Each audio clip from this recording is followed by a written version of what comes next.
Hello, hello. We're gonna get everything underway here. We have Foosquad, which is Foosquash, Sheetya, or my bad, Pishtaya, Thuntard, and a player that I just can't say, as well as Dr. J Liver. Versus the boys, Xeriscape, Garda, Welshiad, Xanthic, and Erotic Flower. Now I'll be honest, I don't really know anything about Foosquad personally.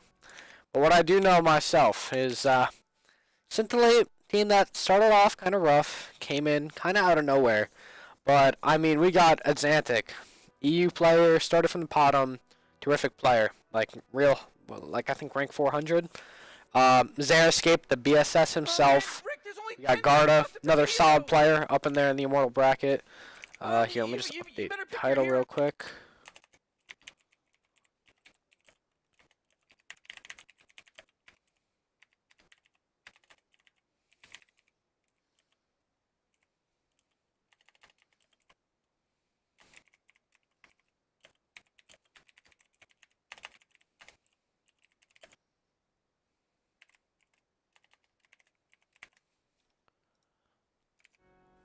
And here we're going to see a lot of these very common bans starting out here. This Drow Ranger, big presence in Dota right now, really. Like every game, she's kind of pick her ban. It's just the sheer rate that she farms. You have Abaddon, again, out of the side of Foosquad, another common pickup. And Scintillate opting for, I mean, Oracle, solid hero, Enigma. They're actually opting for the Nyx, and really hoping that maybe they can keep a backliner nice and afloat.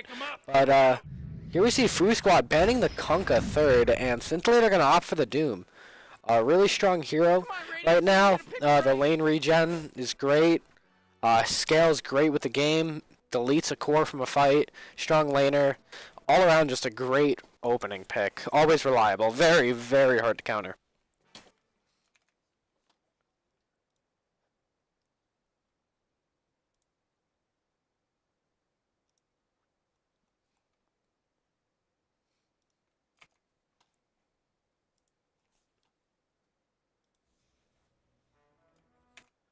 Now, in this scenario, you still got some of those top opening picks left in the pool.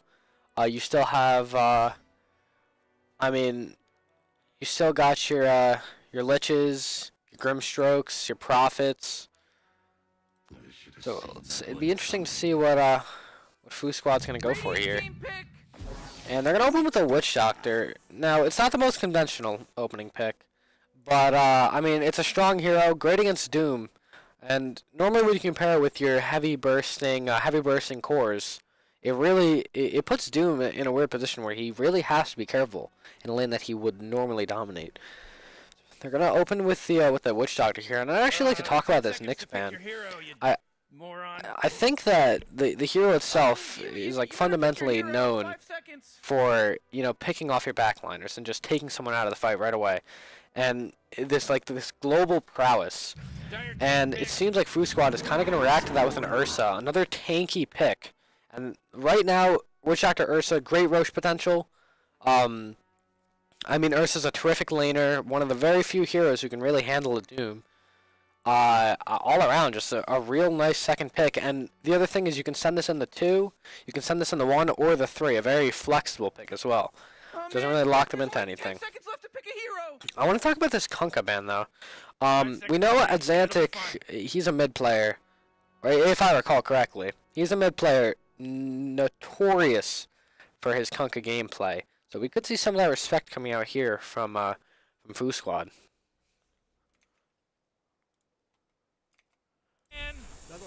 We're going to see the Shadow Shaman. Yet again, another terrific position for. I mean, great movement, great ability to push towers, great lockdown. Honestly, one of the best all-around forwards you can pick in Dota right now. And they're going to opt to ban SK, a great offlaner right now. Really can't lose his lane. It's very hard to lose lane of Sand King. Now, I'd like to see Foosquad go for that Nature's Prophet. I mean, right now, it's looking really good. Great hero against Shadow Shaman. Like, completely owns lanes. Prophet's just all around a great hero here. You really got to pick a hero. You got 10 seconds left. But we also see Oracle and Abaddon out of the pool. We may just see a Batrider coming out from Foosquad here. It's looking pretty good so far.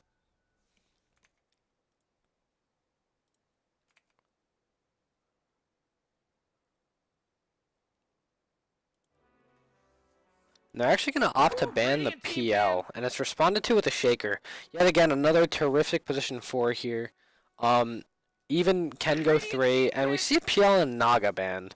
So it's telling me that that Foosquad really wants to pick a nice single target hero. They don't want this AoE clear, and you may see them dip into, you know, some of these more traditional single target offlaners. Maybe the Beastmaster, the Brewmaster. But you also have to worry about the presence of this Doom, and it's like, if you pick a 3 that has this, you know, big team fight potential, you gotta make sure he's getting those spells off before the Doom comes out. Foosquad here gonna dip in some of his reserve time.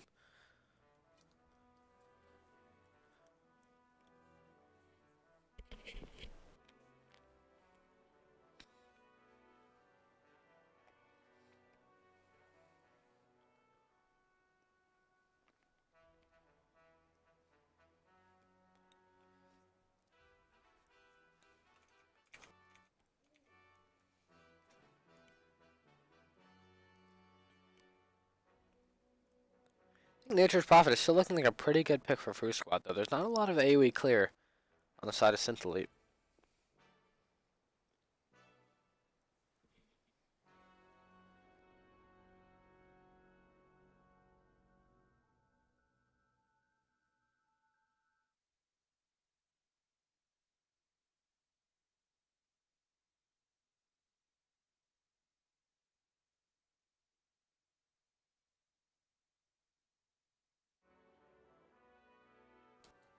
Foosquad being very cautious with his next pick, knowing that it will most likely solidify the end of their draft.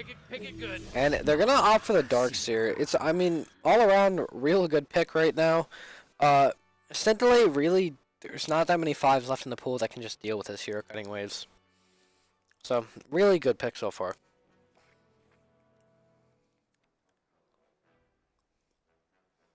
Not to mention, you also got to talk about the surge potential. Great save for if someone gets doomed. You have, I mean, Vacuum into Cask, a great way to stun. Great way to just lock heroes down. And this Ursa with Surge is just all around, like, just a big threat. Very hard to deal with.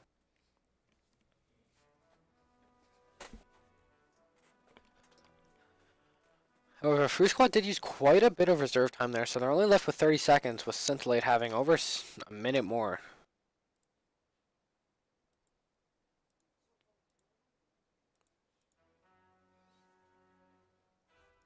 Come on, Radiant Team. Scintillate are going to opt for the Anti-Mage. Very bold pick coming out from Xeriscape, and I mean, bold man, bold picks. What can you expect? Honestly, I didn't see it coming. Foosquad didn't see it coming. I don't even think Xeriscape's team saw it coming. Who knows? Maybe it was a misclick, but we'll see what he can do with it. I mean, all around decent pick here. The idea that you're going to get free farm in a Darkseer lane, fair. I mean, he's pretty good against Witch Doctor. 5 seconds, Morty. I mean, this Ursa's going to be a real problem if AM never gets the farm that he really needs to come online. Really to see, I don't know, like maybe like a Troll Warlord, and they're going to opt for the Treant Protector. Another really mediocre hero, if I'm being completely honest. I feel like really just isn't too much the hero offers. He's a decent laner, yes. Lockdown is pretty good, but he kind of, as a 4, like, he's not really going to build much or many items. Like, you're going to go your Meteor Hammers, your 4 Staffs, like, standard, but he really doesn't hit creeps as much as some of the other 4s like Tusk or Tiny do. And that's where you could see him start to struggle a bit, because it's the question of, like, what kind of impact can he have in this Anti-Mage lane? It could be a terrible lane for Anti-Mage, and Foosquad can pull it off, or it can just completely backfire. And they're going to offer the Batrider. Like I said, a great pick. Can be played in the 2, 3, 4, 5, any position. And it gives a lot of flexibility until the draft of Scintillate. All around, a very good pick here.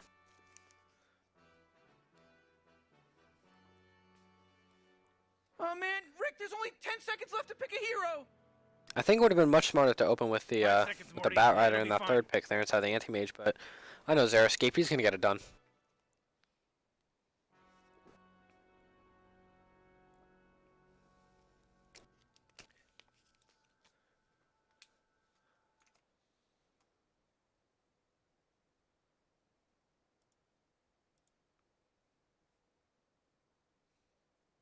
Man.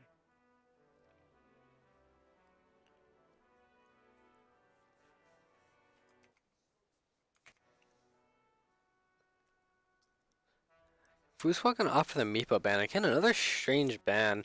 I don't know all the Scintillate players, but I don't think there's a Meepo player on that side. Maybe there is that I'm missing.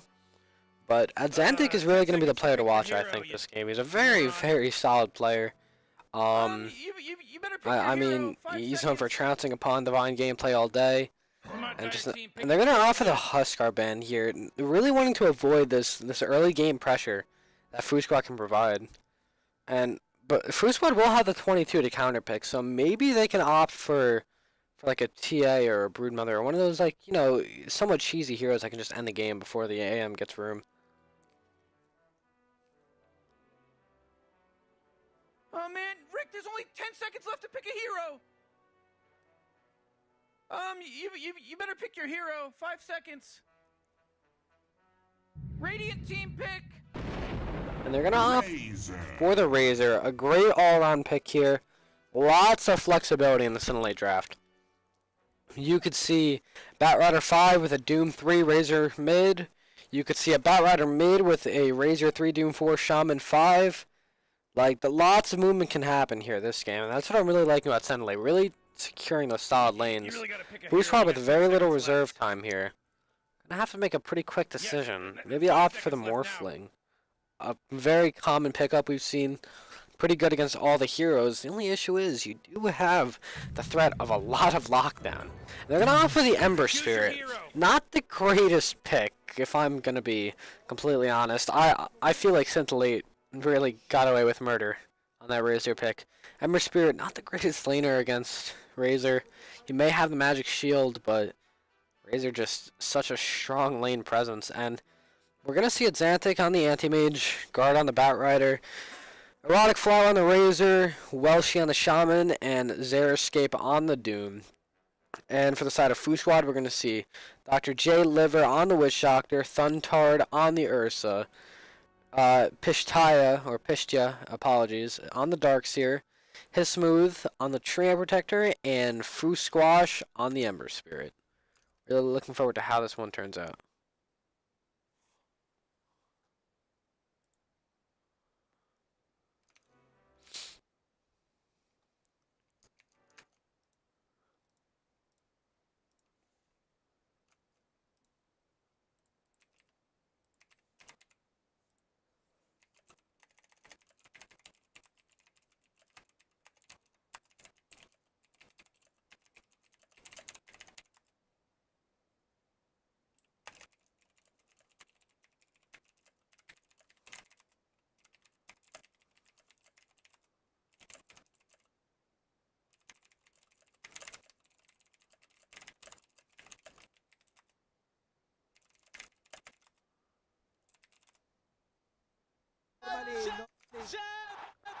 Lots of all chat coming out here.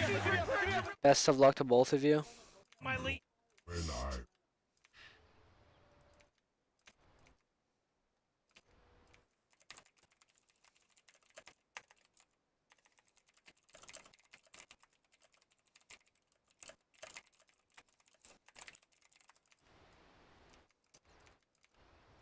A loss so small. We're gonna see the Razor going mid, opting for the, you've seen a lot of mid players do this with the Slippers and one Circlet, as well as the Fairy Fire branch. I mean, the branch for the Tango, very standard. And we're gonna see Garda, a notorious Batrider player, playing the 3 Batrider. Like I said, the Doom seems to be going 4 here. I'm gonna see a little bit of a brawl coming out onto Shaman here. Look now, battle's about to start. Shaman dropping low, nothing really gonna happen here. Ember waiting on the block. Gonna opt for hopefully the bottle here.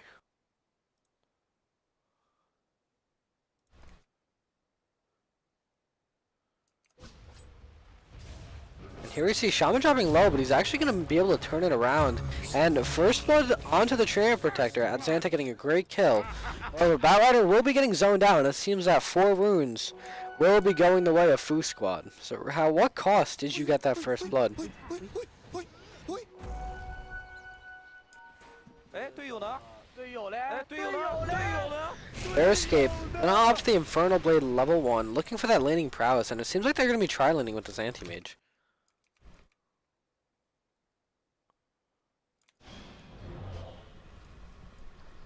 See, mid lane already, Erotic Flower is just completely zoning out Foosquash here.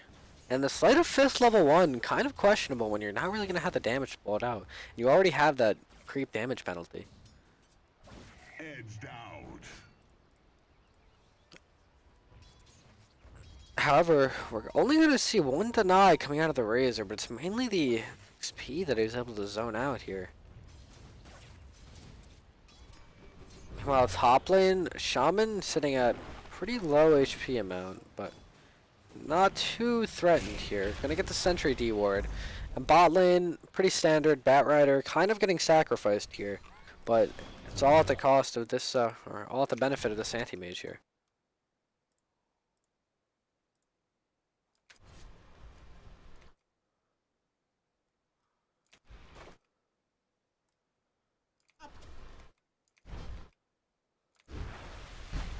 We're gonna see Doom dropping pretty low. He's actually gonna try to turn on the Treant, and I am gonna blink over, and they're actually gonna be able to secure the kill. The last hit going to the Shaman. Nonetheless, it's a kill. Meanwhile, mid lane, Ember Spirit not doing half bad on CS here. 3-4 to the Razor 6-2. Ember actually seems to be winning the XP battle here. Oh wow! Actually, that was very impressive. Now, I'm a pretty big fan of playing Ember Spirit, but I did not know that you could break static link by jumping onto this camp. That was very well done out of Foosquash. Meanwhile, top lane, their escape kind of opt to deny the neutrals here. Bottom lane down here, Garda not doing too bad, although the Ursa's getting some pretty good farm. Garda being able to chain this little pull here, only able to get some space.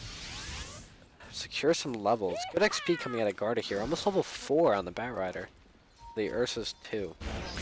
Xantic gonna apply some more pressure here on the Treant. The Surge comes out, and he's going to be okay. The Sentry being a real menace for this lane. Now my enemies pay. Well, Razor gonna get the Arcane Rune, but Foosquash really showing you some more dominant mid player here.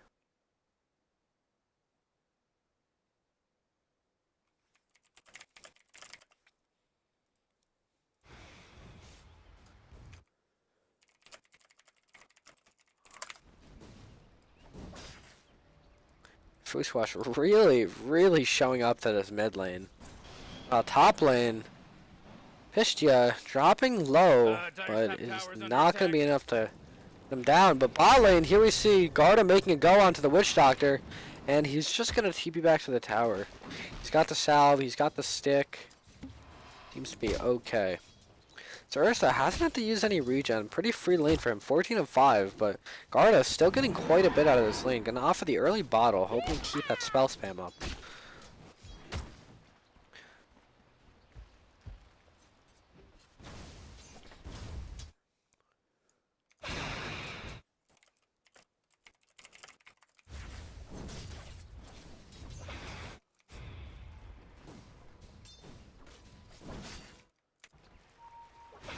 DD room top, and Ember Spirit actually gonna be able to zone out the Razor here. Gonna secure the double damage rune. Razor gonna zap the damage. Not really gonna be able to do anything, and Ember Spirit might just be able to make a go on him. Nope, not quite with that large damage still. See top lane, Atlantic already getting the Ring of Health out. And Garda again getting zoned back, but at what cost? We're gonna bring the Shaman down to bottom lane. Gonna ferry out some mangoes here.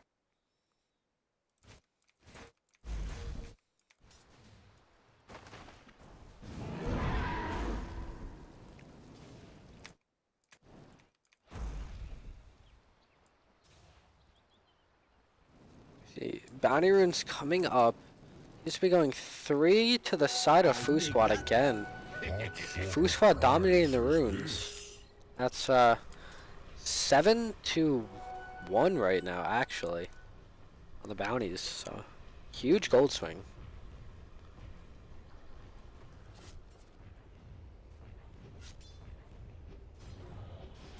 Really hoping that his Xantic Anti-Mage is going to be able to secure a decent game here. From blaze. Lane pretty stagnant though. This Barrett starting to deteriorate in levels as this Ursa begins to kind of flex his might a little bit more in this lane. In mid lane, we see Erotic Flower going for a dive here onto the Ember Spirit, and is actually going to go down here. Erotic Flower with a very questionable dive here. Meanwhile, bot lane, the Ember Spirit's going to go down, but top lane, they're going to find the Anti-Mage. And although Barrett is getting a double kill bottom, top lane, you're going to lose your Doom, you're going to lose your Anti-Mage, and mid lane, you're going to lose your Razor. The lanes that you really needed to win here. You needed that Razor to dominate. It's not going too well. Also, he opted for the 2-2-2 build. Now, I don't see a lot of players going this build, and I think there's a reason.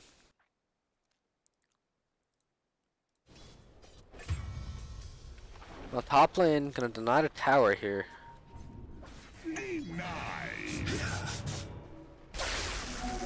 Razor trying to apply more pressure, but it's really so hard with the mobility of the Ember Spirit. Gonna get a haste rune as well.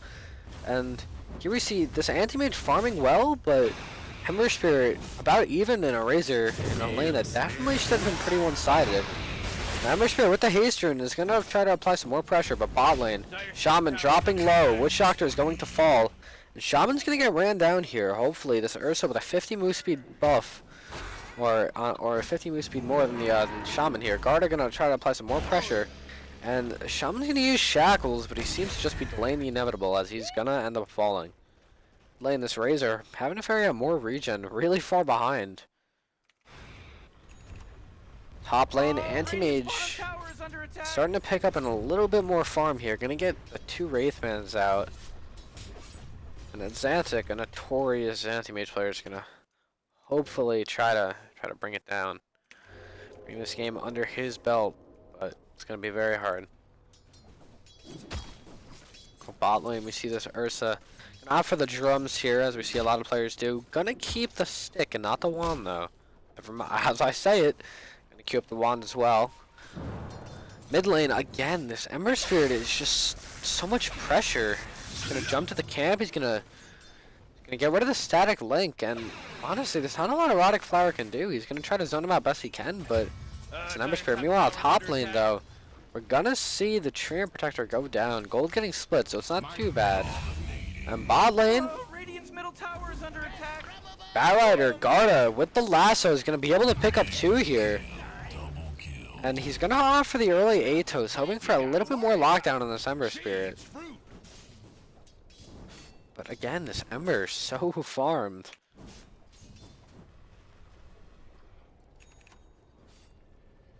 I see a small rotation coming out of the Doom here. And they're actually going to turn onto the Razor here. Erotic Flower going to drop to about half health. Doesn't level 2 Maledict. Mage, no, it's not going to be enough.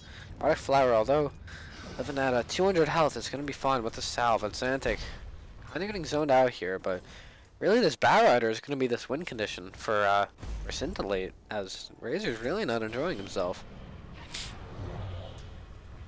Xantic with the level 6 is going to get rooted up, dropping half health, and will be okay. Treant opting for the brown boots into Meteor Hammer. And here we see the root coming out onto the Darkseer, the stun into the Hex. But with this Treant Protector walking around, it's really hard to get these shackles off. A lot of damage coming out, and seems like Treant actually might just make a go onto the Shaman, but the turnaround in the shackle, they're going to try to burn his mana, try to lock him down. Oh, we see, oh, and the big Anti-Mage ult onto 2 at Xantic. Big damage coming out. And although they're all low, at Xantic actually going to blink forward. And here we're going to see the Ember Spirit rotation. And Xantic may have just overstayed his welcome as he's going to go down. Foosquad, your player's already having a terrific game. He's gonna own even more. Perfect time for runes as well. Here we see change in bounty runes here as Scintillate gonna secure 3 for them this time, trying to even out that net worth, but these early deaths on anti-mage really aren't helping. Got the treads finished up. Meanwhile, bot lane. I see Garda try to farm this lane. He's actually gonna get stunned up here. Maybe they're gonna opt to make a go, but with this Firefly on top of your sticky napalm, it's just so hard to deal with this Spider. Meanwhile, mid lane, we're gonna see a solo kill on the Razor. Erotic Flower really getting shown who's boss here. And not a fun game to be a Razor. Level 8, the Ember Spirit's 11. If you're this Razor, you better be... Actually went for 4 in Plasma Field, a very questionable build. Not much scaling there. Normally you see a lot of players who are having difficult lanes maxing unstable current. Razor hoping for a little bit of help here, as the Ember Spirit, he knows something's fishy. He's just gonna opt to farm the jungle. Off for the early Maelstrom as well, and it's Anthony getting zoned out here. Not really what you want to see as Scintillate. Dire's top tower is under attack.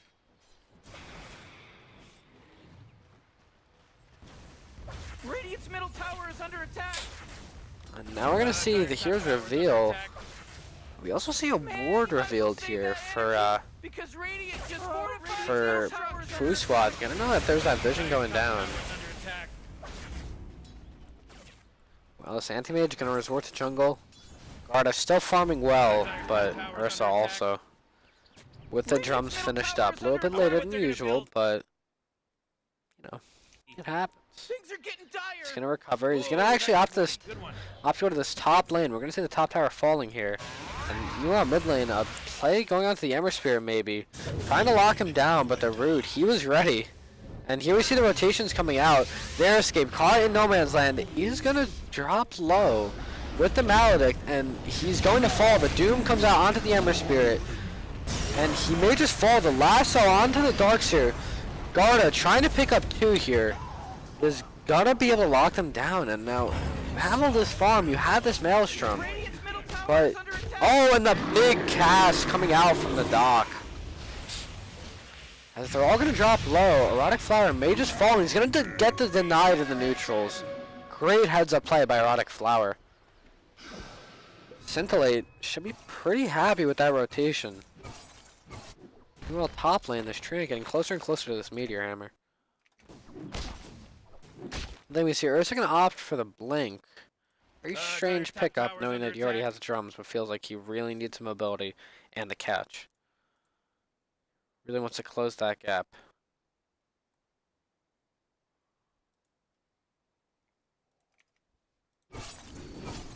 Oh, Radiant's bottom tower is under attack. Mid lane, Ato's gonna come out onto the Ursa. Ursa gonna turn onto the Doom, and Doom is gonna fall.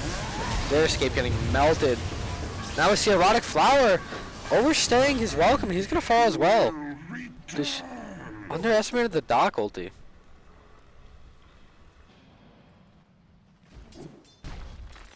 Top lane, we see this tree at level 7. A pretty good time now. But the dust is gonna come out, and they have the vision, they have the Atos, and he's most likely just gonna fall here. He's dropping low. As the Firefly comes out, he is going to fall at Xanthic, still hidden away. Closing in on that Battle Fury, hoping. Dire's middle tower is under attack. Here we see the Ember Spirit well above the Razor, over 2.2k gold ahead, and Outrider being pretty close. Again, Garda having a really good game so far. Bot lane, we see them trying to pressure this anti-mage again, and might just try to set up a kill down here, but anti-mage is going to retreat to jungle. Their escape, having to babysit this this Razor, really not ideal here as your position 4 Doom, but really not much else he can do. Actually, scratch that. This is the position 5 Doom. Like I said, the flexibility in the draft. Doom going 5, Shaman going 4 is what it seems. And although trying to secure the bounty rune, Xera's gonna get caught out here. He can get maledicted, and he's dropping low, and he will end up falling to the maledict. He's gonna turn in Doom. Questionable play at the least, but the Shaman Ward's a drop, but I mean, you're using all this for a dock. Meanwhile, top lane, they're gonna lose Garda, who's on a 7 streak. Lots of gold going to the Ursa. You're Scintillate. You're really not enjoying yourself right now. Using Shaman Wards to kill a dock, having to waste a Doom. Scintillate hoping to bounce back, but Ursa's just gonna walk right into the Roche pit. He says, 2 dead, no wards, no Doom. Sounds like a go to me.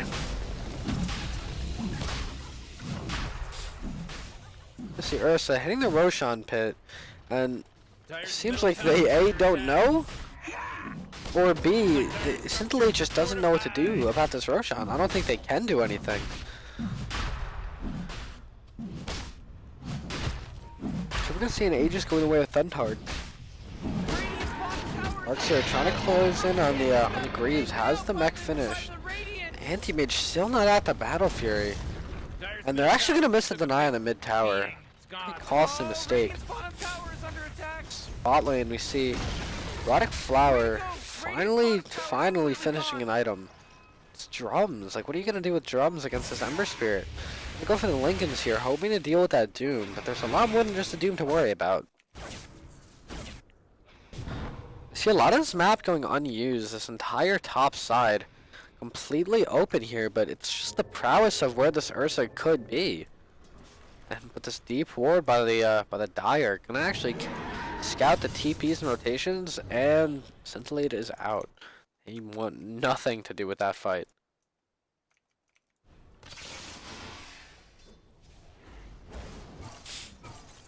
Xantec trying to get that room to farm, but this Treant just being a pest, almost with a Meteor Hammer, may be able to start pushing down these towers. On mid lane, the tier 1 gonna drop low here, and they find the Ember Spirit. Lift is gonna be used, and the Ember Spirit's gonna back up. Really not trying to get doomed here, but Doom's still on cooldown for another 10. Shaman Wards are gonna be dropped. Might be a slight overcommitment. And the Athos comes out into the lasso, and he's gonna drop low, and he's going to get Hex, and the Ember Spirit gonna go down. Another costly mistake. And that's actually gonna be 2. Scintillate finally making their way back into this game, even though the Ursa has an Aegis. You see Ursa running in like we talked about. The Surge Ursa is just gonna ping down this Razor, and although Darkseer's gonna get doomed, there might just be no answer. Meanwhile, top lane, and Xantec gonna get solo killed by the Treant Protector. Hello. Ursa gonna get a triple kill down here. And although Darkseer's dropping low, it seems like there's really no answer to this Darkseer. Now Paul is coming out from the Shaman, disconnect. And I mean, if you're Scintillate, you're asking yourself, what do you do? You're behind on everyone. And although the net worth lead says 2,000, it feels like it's a lot more than 2,000 right now, as Foosquad, even down in Ember Spirit, are just making plays left and right.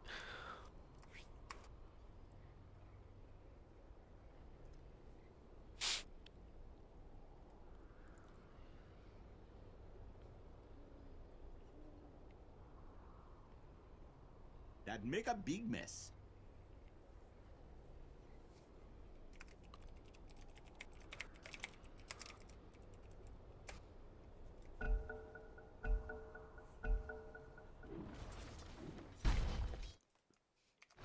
Radiant's middle tower is under attack. Now to get back into the swing of things, here we see this Treant still just his presence. So hard to deal with this constant rooting presence of the Treant.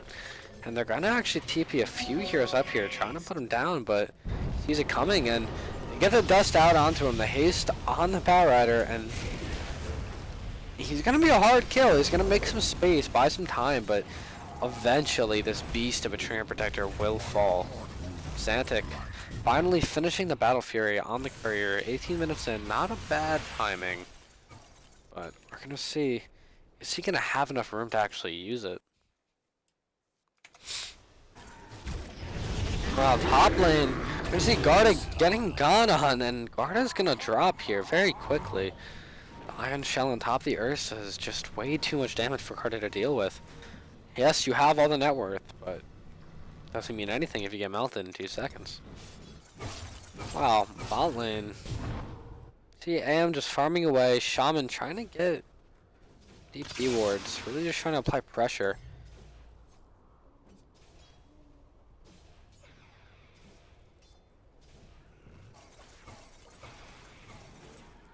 See, Xeriscape going with the early Vlads. Oh, well, early, 20 minutes. But Xeriscape trying to get a Vlads, and Razor's gonna off the Yules here. Hopefully secure some lockdown, secure some save. But meanwhile, top lane, the tier 2 is gonna fall uncontested as your anti-mage still isn't a hero yet. And here we see Shaman dropping low here. May just fall. And this Tran, a real menace this game, is just too much to deal with as a 2-man root coming out, the Tran Protector onto the Vac, into just terrific team fight out of Foosquad. Vac wall into the damage, Razor gonna get rooted, and 4 gonna fall on the side of Scintillate. Well, Witch Doctor on the back line is gonna try to get picked, but is gonna get the stun out. Garda gonna grab the rune and is actually gonna get rooted by the Ember Spirit, and that's a 5-man wipe at the side of Foosquad. Scintillate really getting dismantled here. And there's really no answer to this draft right now. You see this anti-mage, it doesn't have enough room. He's not even close to the Manta yet. Yo, this guy has no chill, man.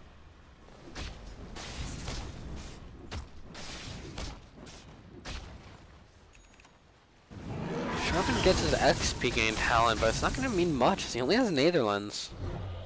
And if you're Foosquad, you're running it down. You have no Aegis. You don't really care. You're just going to take all these outer towers. You're going to choke this anti-mage. You're not going to give him room. That's exactly how you want to lock them down and finish them. Well, again, we see Tran Protector waiting for some more anti-mage shenanigans. Opting for the Blink Dagger, getting the farm he needs. Lane, the tower gonna fall. Ember Spirit popping a double damage rune. Closing in on that Linken's now. Really gonna be a menace in these fights. Impossible to lock down. Darkseer with the Greaves. Here we're gonna see Batrider actually gonna get got on, and Garda gonna drop very fast, and it's just gonna fall.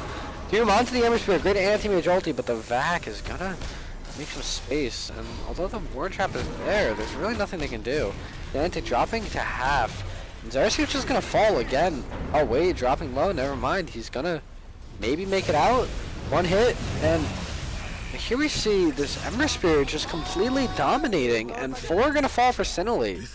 Again, another fight that Scintillate just cannot secure. We're gonna see bottom tier 2 gonna fall on the side of Scintillate. Really just has no room to give this anti-mage space. They don't have the time. Foosquad is knocking on the front door and says it's time to end this game, and they're gonna go high ground now. Asherah on the courier, finished up for the Ursa. Ember Spirit with the Lincoln finished up at base. Almost a blink on Tran.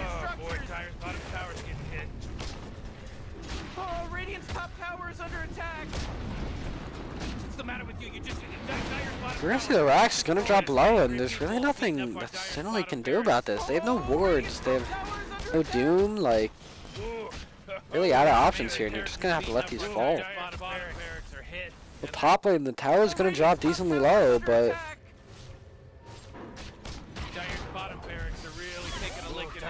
Garda gonna TP back. Ursa looking to maybe go on, but it's not gonna happen. And actually, here we see the Root onto the Darkseer, but Tran has the Blink Dagger picked up with the ult and may just be ready to jump in.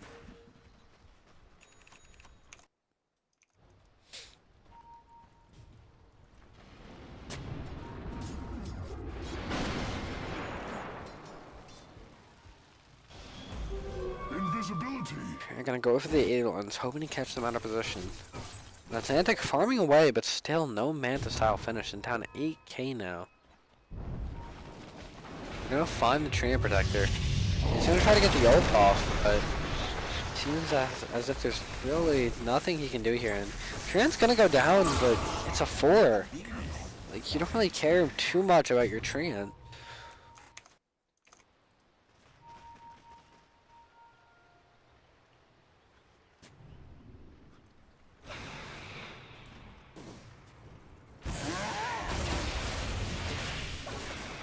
See, Erotic Flower. Really just trying to get back in this game, but with only Yule's drums, it's gonna be hard.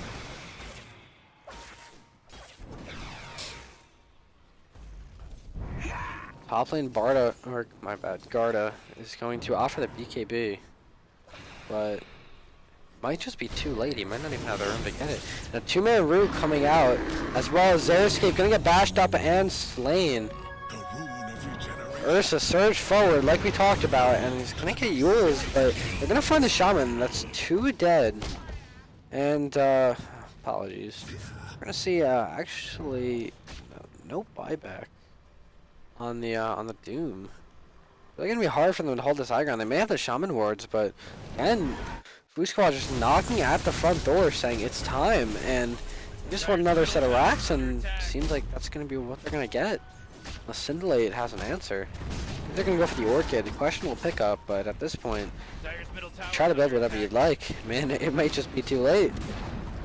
With the Meteor Hammer, the Ursa Fury Swell, or the Ursa Overpower, it might just be too late. Meanwhile, we see Shaman canceling the TP. They have to run to this fight instead, and although this Power is gonna try to zone him out, they're gonna have to back off. Static Link, as well as Spell Spam, and we see Scintillate maybe pushing their luck a little bit too much, but they're actually gonna find the Trio Protector. The ult's gonna come out. 2 stunned up.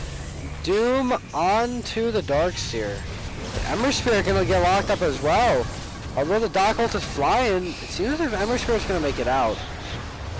2 dead inside of Scintillate. Razor getting ran at. Caught down, and it's Xantic with a big ulti, but it's just not enough. It doesn't have enough. But Xantic gonna drop low as well. 2 buybacks here, but it seems as if this Razor might just fall as well. Buyback onto the Razor. Ultra kill for Thuntard. This Ursa, just such a menace in these fights. And again, they're back. They said, I don't care about my health pool. We have these Greaves. We have the global presence on this Ember Spirit. And they're knocking at the front door again. Blood spills on the side of Scintillate. No buybacks on anyone. Razor down 50. May just see the finishing of this match here. Shaman wards, no Doom. Oh no, Dire's middle barracks are gone. Dire's middle barracks are... Go out for the Megas in top lane. I mean, you have an anti-mage with a Manta, but that's pretty much all you have right now.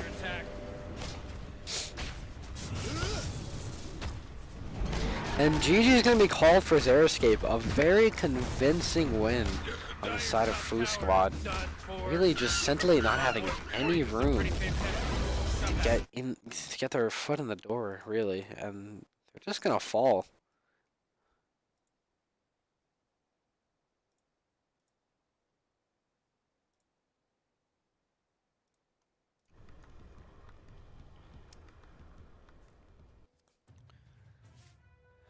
Looking at this game, looking at this graph, I mean, there was never a window of opportunity, and although this network lead only says about 10 or 11k, you have to understand that you had an anti-mage. And he contributed a lot of that net worth. Have you had a hero that didn't farm as well? Maybe that net worth looks significantly different. But, I mean, my MVP personally, although Thuntard's stats look nice and padded, I'm going to have to give that MVP to the Foosquad on the Ember Spirit. All around, just a great game on the Ember. I mean, he managed to win a mid lane who most would have lost. I mean, what else is there to say? Like, he just owned. Although he's, only 6-2. I think the Ursa's flashy 15-2. Really controlled these fights. Just an all around great play out of him.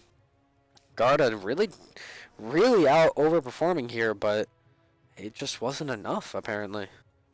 There wasn't enough time for Xantic to finally get online. And lobby for game 2 is up, but I just want to talk about mainly this anti-mage pick. Very questionable. Very ballsy pick. See, Foosquad. I mean, looking at the ranks, and I know rank is kind of just a number, but you see Garda 1900 and Xantic 400, and now I just want to make that very clear. That's 400 EU. That's not 400 NA. That's a real achievement right there. But Xantic really gonna have to step it up in game 2 if they're gonna hope to bring this one back together. As we're gonna get into game 2 here. Just a moment.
Alright, apologies about that. We're gonna get back underway here as game 2 gonna start out. Really hoping to see a big performance out 5 of seconds, Morty. Atlantic. It'll be fine. Radiant team band. And maybe a little bit of change in bans here as this Tran was such a menace. Might just see it banned out. Oh, They're gonna Dire opt for the Team Sand ban. King, a great overall ban to open with.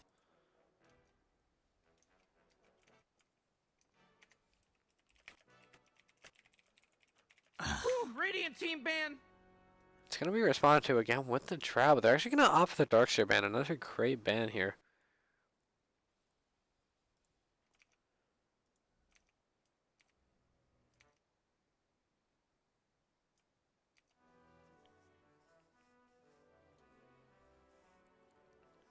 Squad, if it ain't broke, don't fix it, and they're gonna stick with those same Drow Abaddon bans. Scintillate hopefully able 10 to seconds to pick dodge your that hero, Darkseer. you moron. Oh, Dire Team ban. And we're gonna see the championship banned out. Out of respect, the Foosquad, no care. So they're just gonna go for the Kunkka again. Go Dire Team. Pick And an Oracle opening from Scintillate. Now it's back in the pool, hopefully dealing with some of those heroes with the heavy lockdown, like the Shaman. Come on, Dire Team. Pick it good. And Nyx Assassin gonna open up for Foosquad again. That change in bans potentially coming back to bite them in the ass.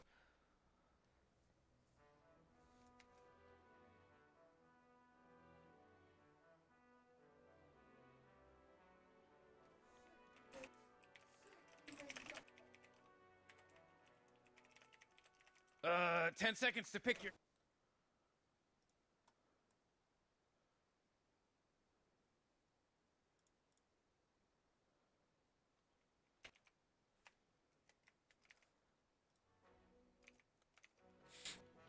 Scintillate hopefully making this game a bit more interesting than the last one. The last one was rather they're one-sided. As I just something on my Twitch here. Apologies.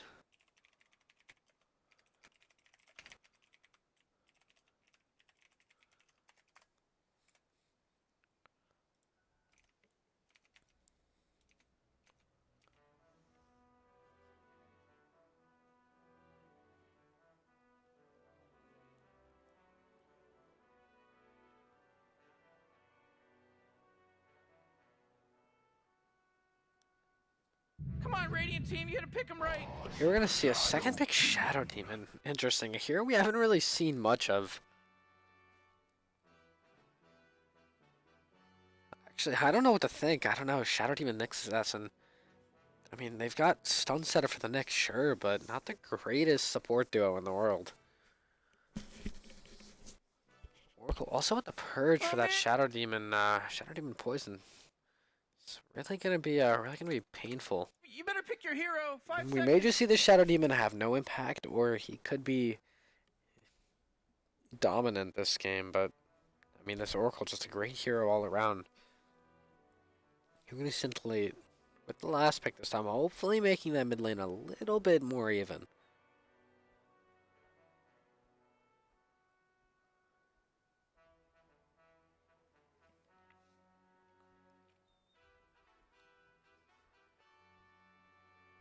Radiant Team ban.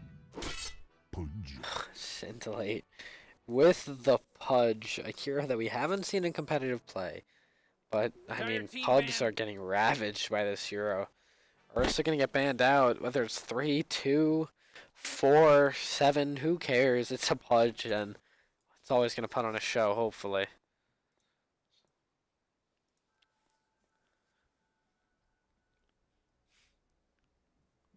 I see the Ursa banned out here. Such a menace from that last game. Really, just a terrific laner and all-around great hero. 5 seconds, Morty. It'll be fine.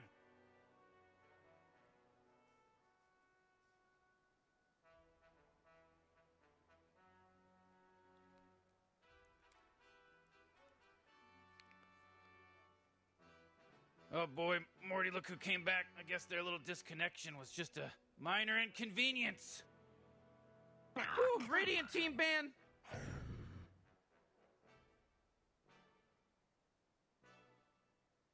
Oh, Dire Team ban.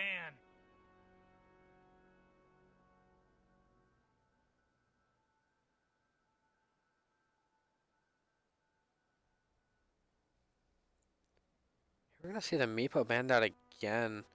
Really not wanting to get cheesed here. You really got to pick a hero. You got 10 seconds left. You better pick your hero. 5 seconds.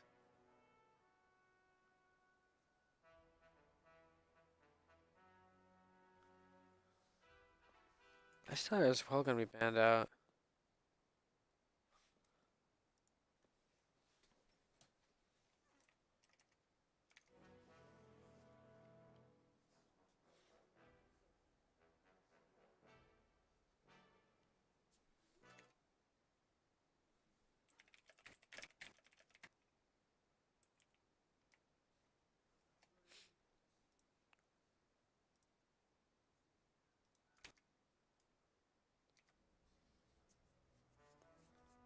Scintillate, Go and Giant really? Team. Pick 'em up. Maybe Pick 'em out. securing a better draft here. I honestly think Pudge is a good hero, but we're gonna see a Venge ban. One thing about Pudge is he has very low armor, and Venge would have been terrific to deal with that, but he's gonna get banned out here for Foosquad actually. Maybe not wanting to get run over.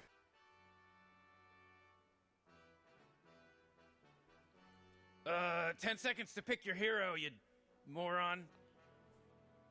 5 seconds, Morty. It'll be fine. Come on, Radiant Team. You gotta pick him right. And Foosquad gonna opt for the Monkey King. Now, another one of these heroes that has actually been decently flexible recently. I know in pubs people have been picking him in the 4 position. But we'll find out.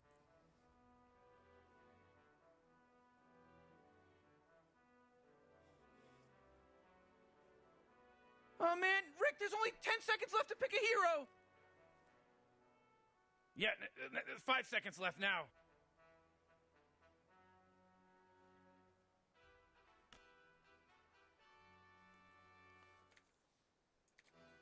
Scintillate again. Nature's Prophet left in the pool. A hero that's been untouched this series, but all around just a great pick. And we also know Garda significantly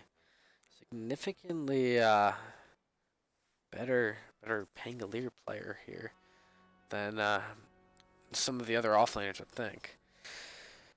I'd say probably one of the better Pangoliers in the 5 to 6K bracket, but we're actually going to see the Lycan coming out here from Scintillate. Very, very, very popular pub hero, but again, not one we've seen in a lot of competitive play. A lot of global prowess out of him and Xanthic Classic.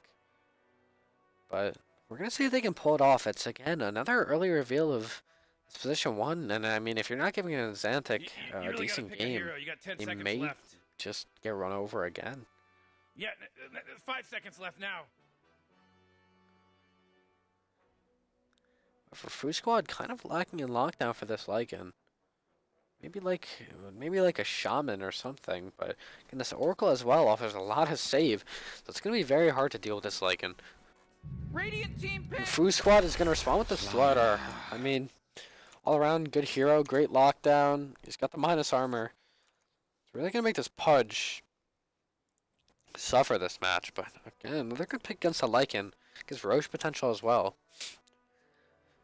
So we're going to see this Monkey King going into a core position. The question is which one? Position 1 or 2. Both would be okay, but we won't get to know his matchup, unfortunately. 5 seconds, Morty. It'll be fine.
See Scintillate running low on time here. Dipping into heavy reserve time. Really thinking Dire about this team pick. ban. And they're gonna go for the lion. Which solidifies that this pudge is going core. Whether 2 or 3 is undecided. But lion, not the greatest pick here, as there's quite a bit of save at the start of Foosquad, and he can also get eaten up by this Nyx. It will be the 4 lion. Foosquad 10 again, seconds to looking pick like your they've done hero, pretty you well in the draft, but moron. the Sliking is still an overarching threat that you better pick they your need to hero. worry 5 about. seconds. Radiant team ban. Gonna ban the Razor out, but after that last performance, guess they have more respect to the hero than the player, but we'll find out.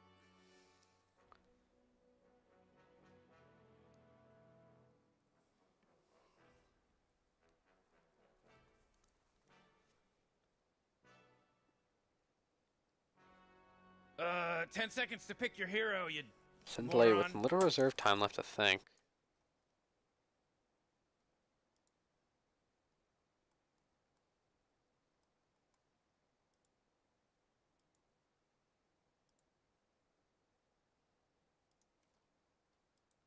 Dire team, pick him Wow, up, pick him they're out. gonna ban the Bat Rider and pick the Templar Assassin.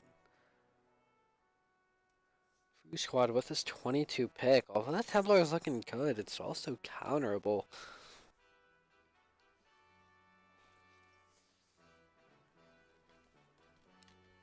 Scintillate looking for that early roach, looking to secure a lot of map control and just dominate their 5 lanes. seconds, Morty. But It'll be Foosquad fine. have the 22 here.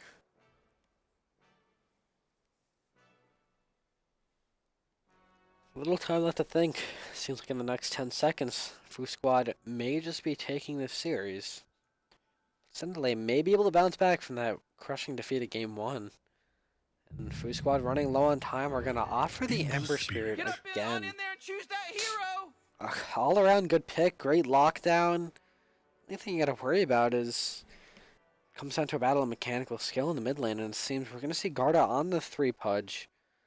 A slight change as seems like you got a new mid player in town, and that's going to be Xantic taking the Templar Assassin. Says if he can't rely on his team to make enough space, looks like he's going to have to make space himself. He's going to go for that Templar, going to hope to put the nail in the coffin on this one, as we see Erotic Flower taking the Lycan, Welshi on the line, and Xeriscape on the Oracle, Zeri Classic. His Smooth on the Nyx, Dr. J on the Shadow Demon, Thundard on the Monkey King in the position 1, Slardar, Pishtaya, and Foosquash again on the Ember Spirit. Can he perform up to last game's standards, or will they go down and force a game 3? Let's find out, as these teams are going to be loading into the game shortly. Personally, I want to see a game 3. I think our viewers want to see a game 3, and I think Scintillate definitely wants to see a game 3. But will Xantic be enough to bring this team back from a crushing defeat in game 1? That's what I'm really looking forward to seeing. Because although this Ember Spirit versus TA matchup, Ember has the kill potential on the shield. You have to understand that this Templar is a brute in lane with damage, just so much of it. And if he manages to get a little bit ahead, he can translate that into a large lead, as we're going to see Garda on the pudge in the flesh.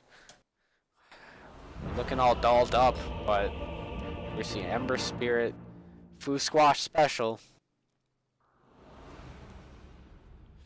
Both teams gonna load into it. Getting ready. Nice. Here we see Foosquash. Not gonna start with the Sentry. A lot of these Templars rely on their high ground vision. He actually may not be getting a ward here. We see what may just be a position for Oracle.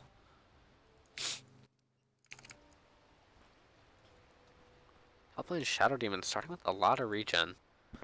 And Monkey King as well, gonna opt to save some gold.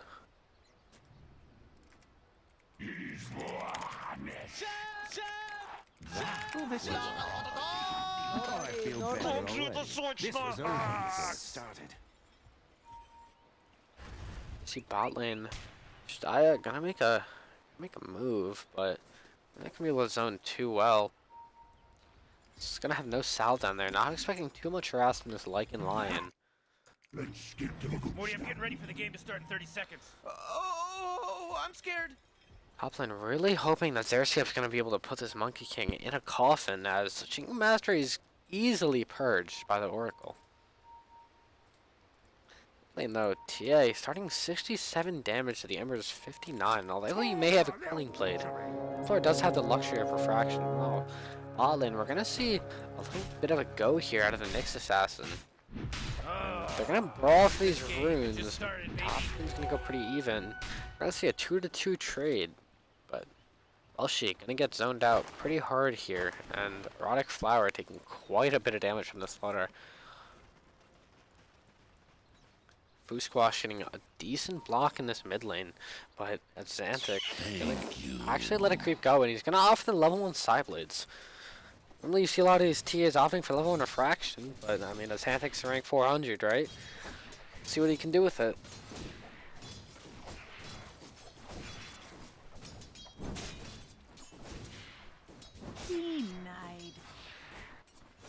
Oh, top lane, we're gonna see Garda on this Pudge. All this stuff is purgeable though, so you may just see this Oracle pick coming into effect here.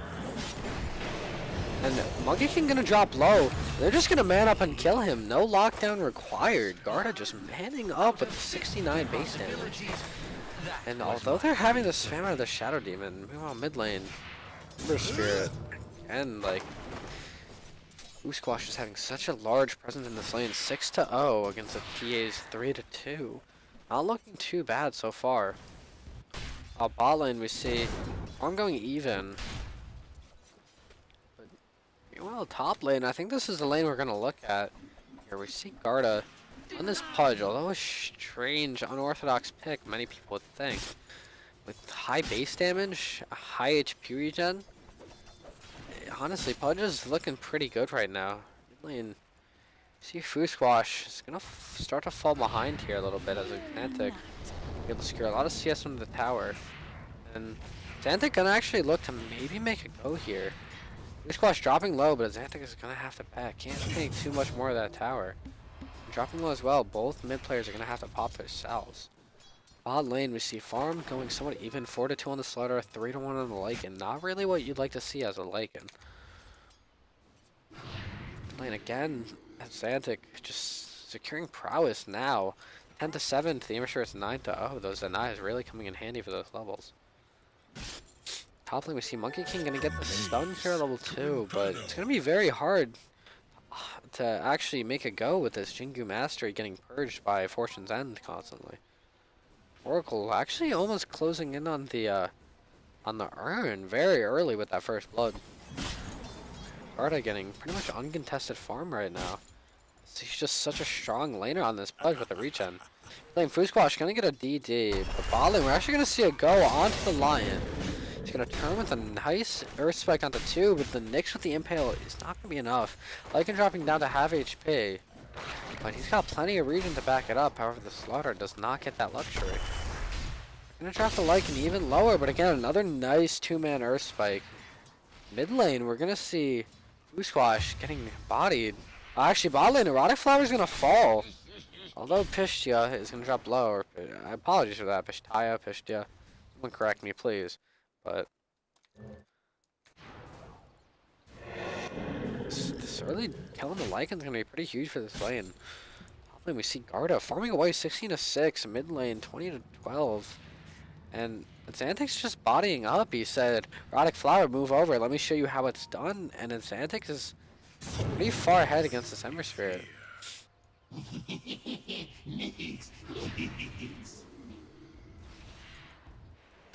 Well, top lane, we're gonna see Monkey King drop low.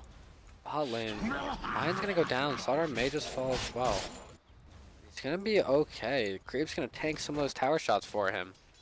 But Xanthic, no ward necessary. He's still just dominating this mid lane and is gonna get this rune control as well. Illusion.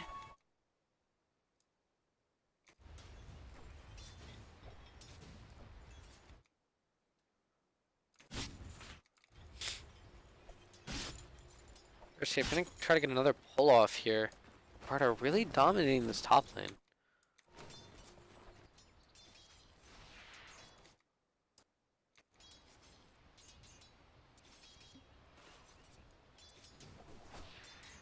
Mid lane again had Xantic just with this pressure.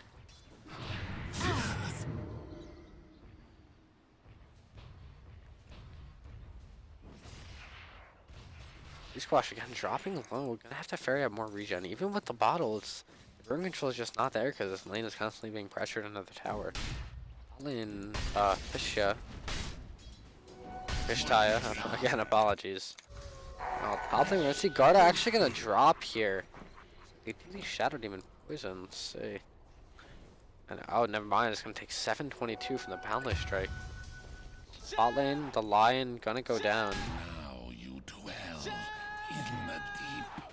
Dr. J showing you who the real Seb is here.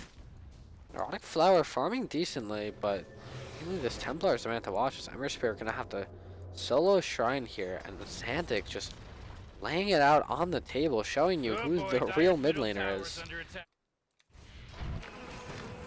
Well, top lane we see it go onto the Monkey King, and he's just gonna get blown up, but bot lane, let's see, gonna poke each other a little bit, but this Lion are just poking and prodding. Not too much else is coming out of it. Oh, Spirit's level 5. If he walks too close, he may just fall to this trap.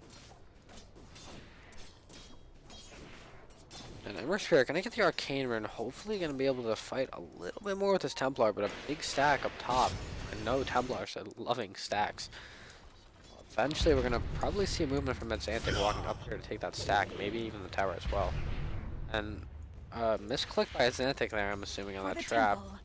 Great trap placement by Xantic so far. See bot lane again, another lane that's just going even, really. 23 to 5, the starter's 18 to 4. I'd say it's about even. Lycan pulling slightly ahead. He's gonna get the early Helm Dom, and that's possibly be a problem. Top lane of this Monkey King, really not enjoying himself. 21 to 2 to the Pudge's 36 to 11. Sorry. Dr. J, I'm gonna try to pull the wave here, but Garda's gonna make a movement and he's gonna get the hook off. And Purge coming out, Dr. J is going to fall at Xantic, stacking up an Ancient Cap here, or Camp. He's going to apply some more pressure onto Foosquad, and Foosquad dropping low actually. Not gonna be enough. He's gonna have the bottle, he's gonna have the ability to remnant away. Bot lane and Slaughter are already with the treads, but Lycan still does not have the Helm of Dom, so it seems like Slaughter is doing okay down here. Dire's middle tower's under attack. Spirit gonna get his sentry here, hopefully enabling him to sit down in that lane, but it's Xantic already doing the damage that needed to be dealt, completely dominating Foosquad. Big change up from game 1 that may just be enough, and he's gonna buy the wand here. A little bit late, but wand nonetheless. And Foosquad gonna drop low. Not gonna be enough, and we see the rune at top. And meanwhile, bot lane though, Assassin dropping low to these wolves, gonna keep poking and prodding, and it's really no answer. He's gonna try to lock him down and kill the wolves, but he's missing part of the lane, and Neurotic Flower, exactly what he needs. Just a little bit more time for that Helm of Dom, and then you really see these towers start to fall fast. Smooth trying to zone out here.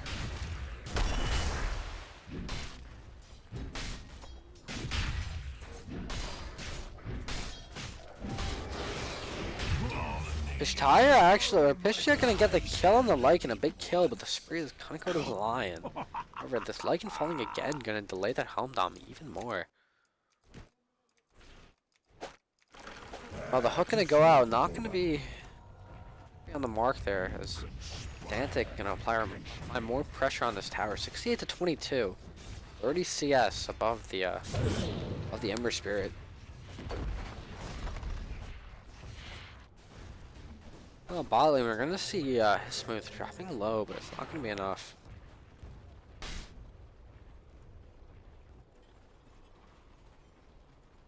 Who said I ain't jolly?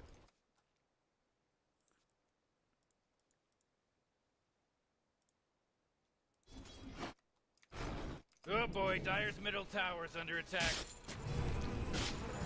Escape already finishing up the early Urn of Shadows here. As TA figuring out clarity is gonna offer the first item Desolator. Bot lane though, again, he's gonna fall on the Lycan and top lane. We're gonna see Shadow Demon falling here. Pudge dropping low, but again, this Oracle and the Purge of Jingu Mastery is just too much. Be able to jump up, and he's gonna be able to get on top of Garda. Garda is just trying to buy some more time, hopefully able to get this dismember. Again, the Purge onto the Monkey King. May not be able to catch him here as it's Xanthic making a movement up here. Although he's opting for the Desolator, A&B would not be proud. And again, this movement that we talked about, bot lane, we're going to see Bullshit go down, but this is the movement we talked about. Xanthic making this rotation up the top, getting a kill, securing this tower, and then securing the stack. The mid tower already going to fall. Emberspirit going to opt again for the Maelstrom Rush, but it might just not work out this game. We're going to spot up the Nyx rotation, but very little mana on the Nyx assassin. Not much he can do. Ooh, Bot lane, we're going to see. And like Pishja just securing this tower here. Lycan getting zoned out completely into the jungle. Xanthic swinging away at this tower, but Smooth is just hanging out. He's along for the ride. Might try to secure a kill here, but it seems as if he's just gonna have to watch the tower fall. May try for the deny, but he's not gonna go for it. As Xeriscape is gonna get the last hit, and Zeri opting for a few more wards. He's gonna help this Lion out. Lion also getting a decent amount of farm. Playing Foosquad, gonna pop the regen rune hopefully, but on top we see a fight coming out here. Garda just walking up, gonna be able to purge and root at the same time. Oh, apologies.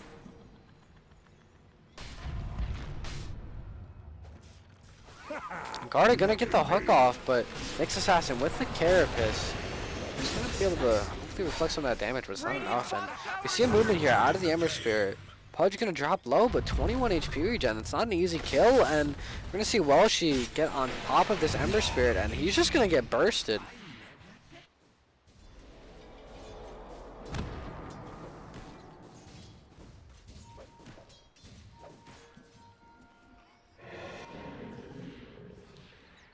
I see Roche probably get taken in the next few minutes here. As this Pudge gonna drop low, but he's gonna get the ult off. Might just have the regen, but no, he is going to go down here. Good kill coming out of the Pish. He is already having a good game, but it may just not be enough. As Xanthic is gonna come in, and he's just gonna secure another kill on his Templar, but actually Xeriscape's gonna take it. Well, she's gonna die to neutrals, but Nyx Assassin gonna fall to the hero. Another stack going to this Templar, who's currently sitting at 3-0-3. Very active this game. Oh boy, He's gonna Dire's get middle a tower is under majority, attack. and we see this Templar just completely dominating as this Ember Spirit is 3,000 net worth below. Middle tower is under attack.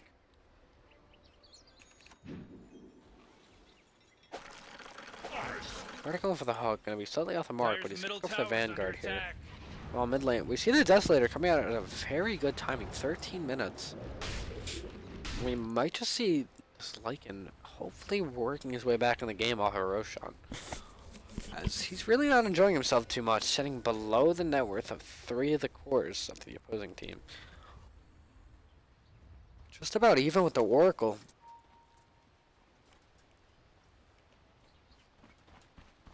We're gonna see it going to mid lane, 4 coming out, 4 Foosquad, and he is gonna have the Remnant away. This Smooth trying to maybe see if he can find someone, get a little bit of information out here.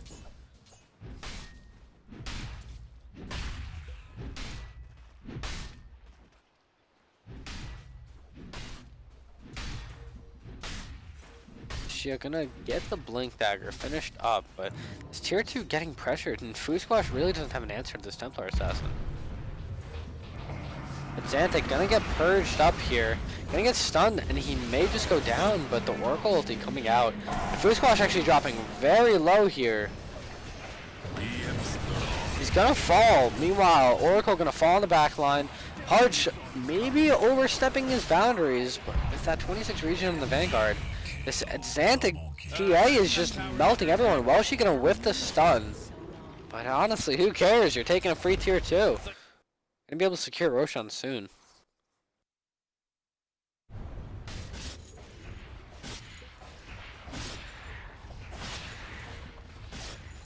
Oh boy, Dyer's middle tower is under attack. Huh, Dyer's middle tower, it's gone. Not my problem, but Dyer's top tower just fell. Man, great teamwork, huh, Rick? Sorry about that. Let me see. Xanthic gonna opt for the Manta, actually. Not gonna get the Blink Dagger.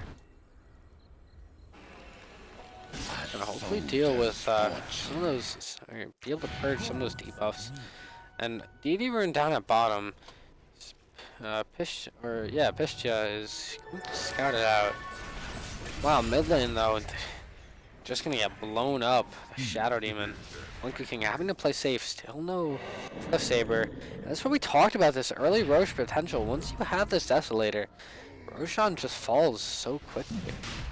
And Roshan gonna fall very quickly here. There's really nothing Foosquad can do about it. And this seems like a complete 180 of game 1.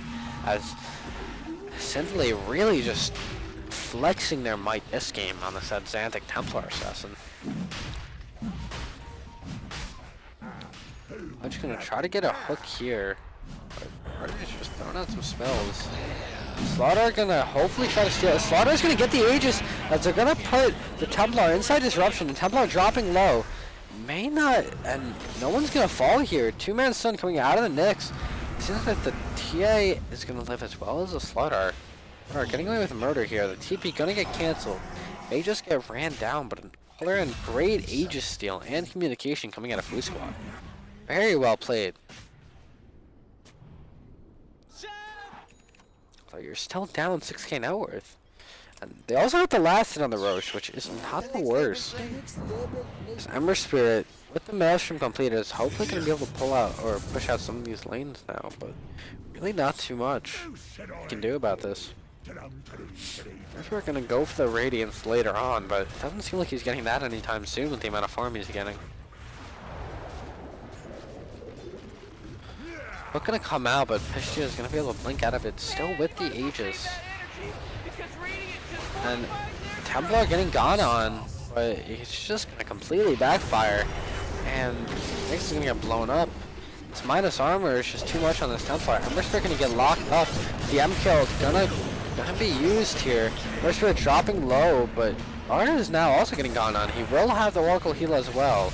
And now we're going to see the Shadow Demon falling here. The MK ult hopefully zoning them back. But Guard are going to live at full HP. Foosquad hopefully trying to spam the spells a little bit more, but it seems like this tower might just be free. Xanthic sitting at half health, no Aegis, but he doesn't really care. He has enough and a big two-man crush. Templar Assassin dropping low, but a big three-man Earth Spike out of Welshi. Terrific stun. The Slaughter is going to lose his Aegis, and SFTP, apologize. Scintillate is going to be securing themselves a Rax. A nice hook onto Hismith, but the Vendetta used to get away. Lockdown on 2. Hismith's going to miss the stun and going to pay with his life. Buyback coming out of Pistia. Nice two-man stun, but again with the Earth Spike onto 3. Welshi completely dismantling Foosquad, and now we're going to see a complete turnaround and the exact bounce back that everyone wanted to see. Scintillate completely dominant over this match.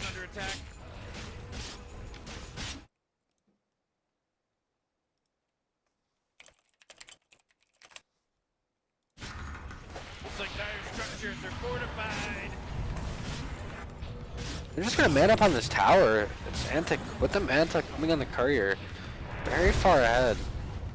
And Fudge dropping low, but he does have that 32 regen and the purge, so he will be okay. Meanwhile, Xanthic dropping low, but is there really an answer? How do you kill this Templar? Nice Earth Spike coming out here. Line getting gone on, and although they're sitting low, there's actually not enough lockdown to kill anyone. Pudge dropping low is going to finally fall, but Templar also getting gone on. Hismith gonna fall here, gets bursted. Welshi with a nice two-man stun. Welshi didn't even see the Monkey King and he's still hitting him. What a play.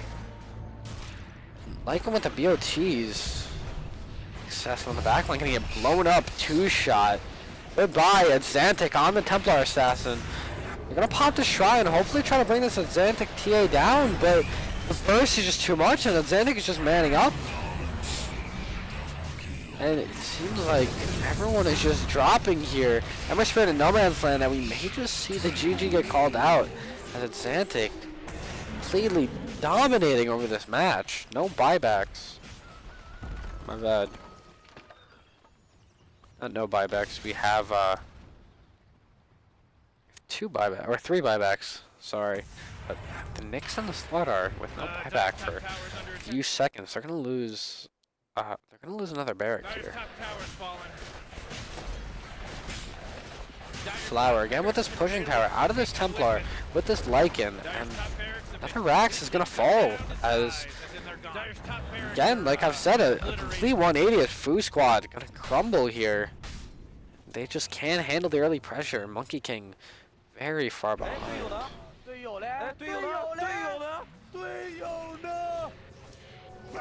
This Templar double the net worth of any core on the side of Foosquad. There's really no answer to a TA who's now finishing up Crystallis, going for a Daedalus here.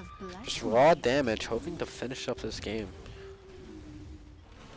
Pudge gonna finish the Atos, opting to go for the Crimson Guard, hoping maybe let's try to take the Ember Spirit and MK and let's minimize our impact even more, but it's not too much you need to worry about if you're Scintillate.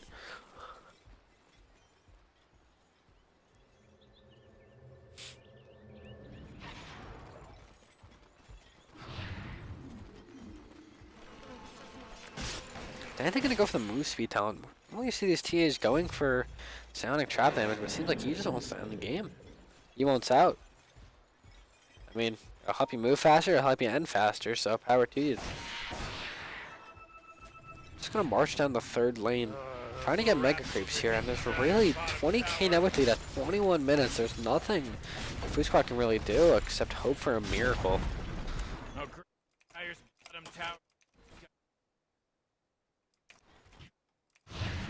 Here we're gonna see the Pudge go for a hook, but the Shadow Demon going to save himself. And Xantic, again, just gonna man up on this tower. Gonna be able to Manta Purge all those debuffs. But dropping low. Gonna have to retreat temporarily. Like creeps again, also getting brought down.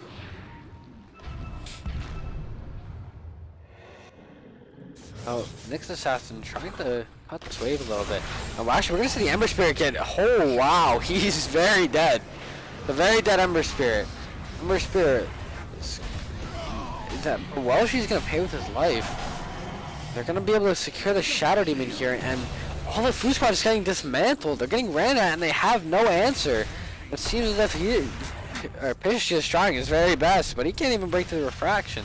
Here we see the GG French surrender flag coming off of Foosquad, and great recovery from Scintillate off that first game mishap, but maybe that was simply just a mishap, as Scintillate taking game 2 in dominating fashion.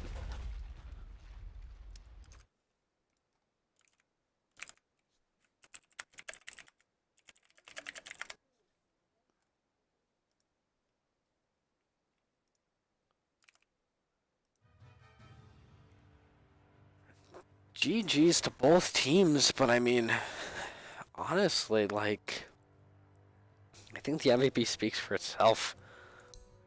And Xantic on the Templar Assassin is going to be getting my MVP here.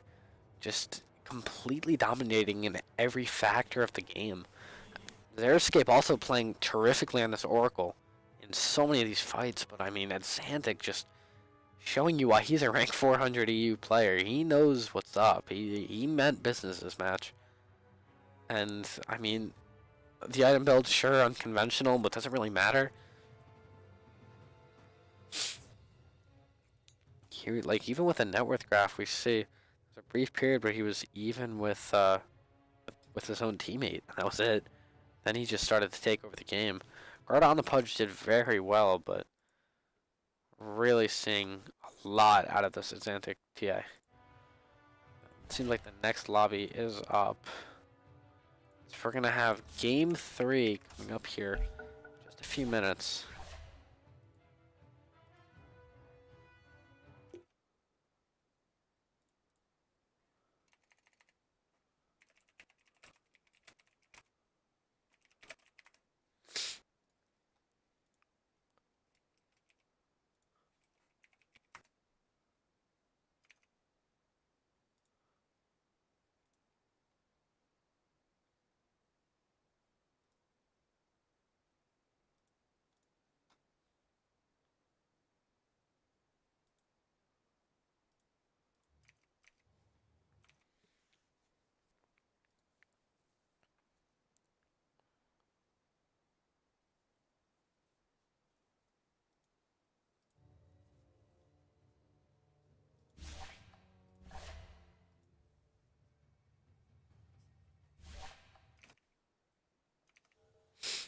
We're gonna see game 3 underway.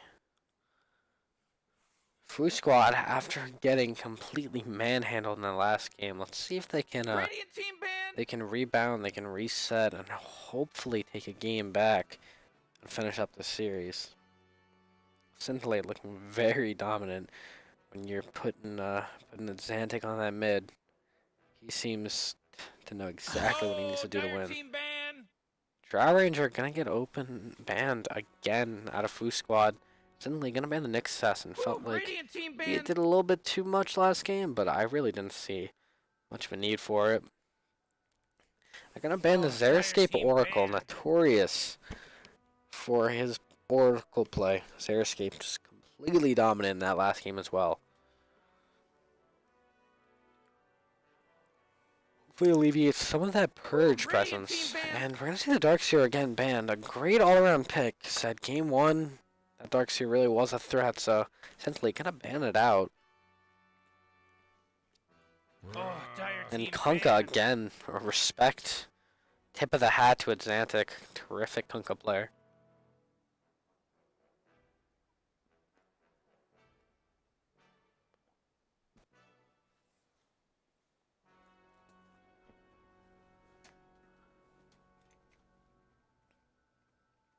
Come on, Radiant team, you gotta pick them right. We're gonna see the Abaddon opening as the Doom gets banned out. And looks like Zeri knows what he wants, and it's gonna be an instant Sand King Leshrac. Terrific lane, great pushing power. Really makes you think that this Abaddon Purge may not be enough to win that lane. Sand King Leshrac, great laning duo. Xeriscape with a game plan in motion. Oh man, Rick, there's only 10 seconds left to pick a hero. You better pick your hero. 5 seconds.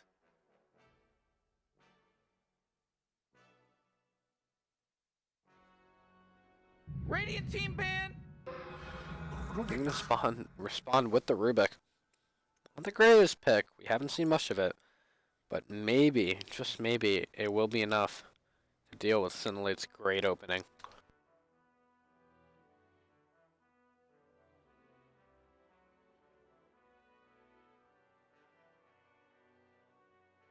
Oh man, Rick, there's only 10 seconds left to pick a hero. Oh, Dire team ban. We're going to see a Templar ban after that performance. I'm not surprised from Foosquad, but also a Morphling ban from Scintillate. Maybe not wanting to get zoned out by one hero. A little bit of the 4 protect 5 with the Abaddon.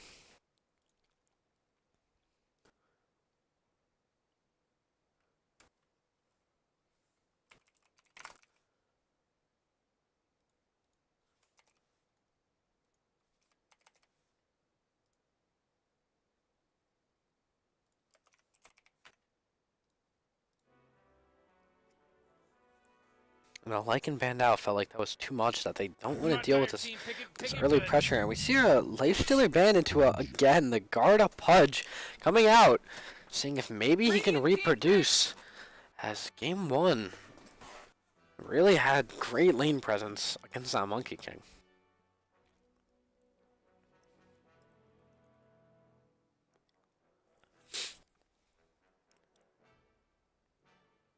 You really gotta pick a hero. You got 10 seconds left. 5 seconds, Morty. It'll be fine.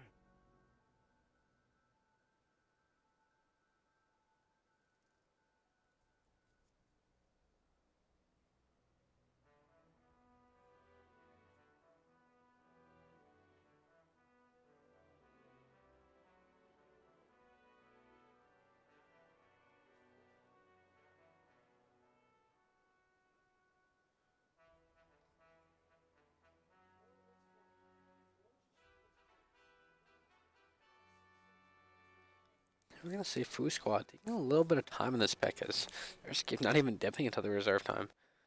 Knows what he wants.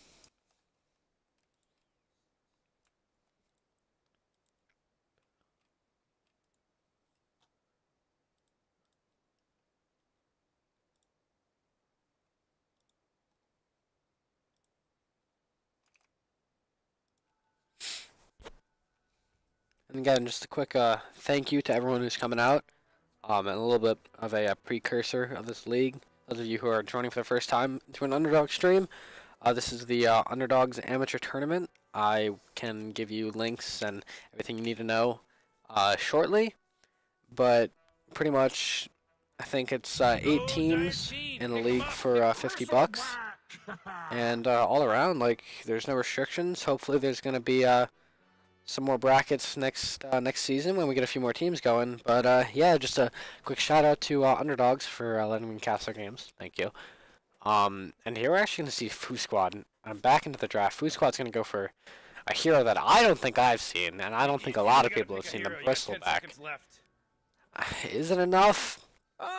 Who knows? Pick your hero. 5 seconds. The one thing about Scintillate is actually, is it going to be a guard up Pudge? Now that I'm thinking about it, we see the Sand King in the Leshrac, but that might just be a 4 Sand King or like a mid Leshrac. There's lots of flexibility in that draft.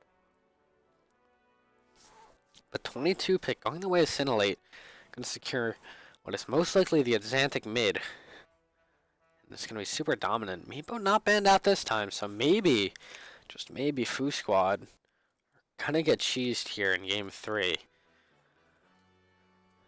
With the 22 pick as well, you see a lot of these heroes like Meepo and Broodmother looking pretty good against these low lockdown heroes like Abaddon and Rubik. But who knows?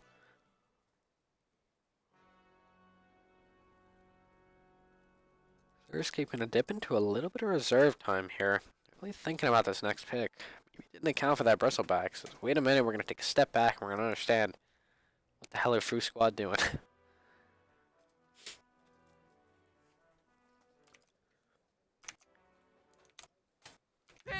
And we're gonna see the Juggernaut coming out. Hero that hasn't been contested in this series, but all around like reliable safe laner. You can't really go wrong with the Juggernaut. He pretty much wins every lane, and just a great versatile build. All around, just a great hero. Can get your silver edges if necessary against this Bristleback, but you can simply go your Yasha Diffusal if you want it as well. Great laner. And it also provides a lot of that pushing sustain that Scintillate lacked. They may have the damage, but they don't necessarily have the sustain to deal with Bristleback, and that's what that Healing Ward can offer. We may just see Foosquad attempt to pick up the Ursa of the Troll Warlord, a very common pick against this Juggernaut, in hopes of maybe trying to delay the impact he has in these fights with your ults.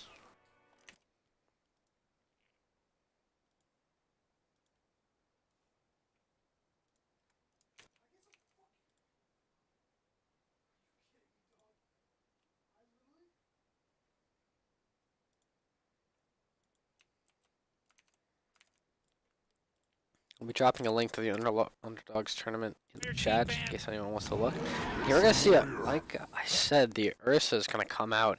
Great pick against Jug, a great laner against Pudge, if it's going to be the core Pudge. But the only issue is with this 22, he may just get kited.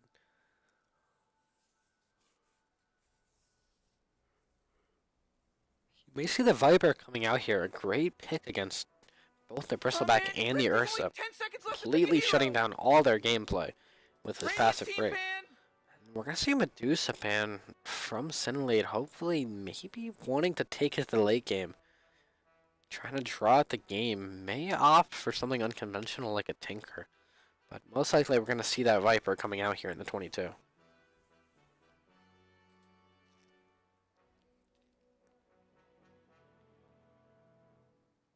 10 seconds to pick your hero, you moron. You better pick your hero. 5 seconds. Radiant team, you gotta pick him right. See the Necrophos get banned out by Foosquad, but again, very little reserve time for them. Only 33 seconds right now to deal with this draft from Scintillate, but again, are gonna have to answer to a 22 pick. It's not really a position you like to find yourself in when you're kind of behind in the draft right now, in my opinion. But we're gonna see what Foosquad can do. You Maybe really select a strong laner. Maybe your Razor. Razor would be pretty good. Morty. It'll be You fine. also have to deal with it. Like, there's just a variety of damage coming out of Scintillate. You got great lockdown, great magic. I look at Foosquad, the lockdown is lacking. And your magic burst as well is very low. Come on, Dire team, pick it good. And we're gonna see an Enigma. Oh. So that tells me that you may just see the Rubik mid this game, or the Bristleback, or even the Ursa. Enigma, a hero who can turn the tide of a game with a single ultimate, but you've really got to make sure you're on point with black holes when you're playing from behind like this. Scintillate, I mean, like 10 seconds left to pick I'm a not hero. sure who the Foosquad mid is. Yeah, Scintillate's 5 not seconds sure, left now. and Foosquad might not even be sure at this point. A very strange pick here.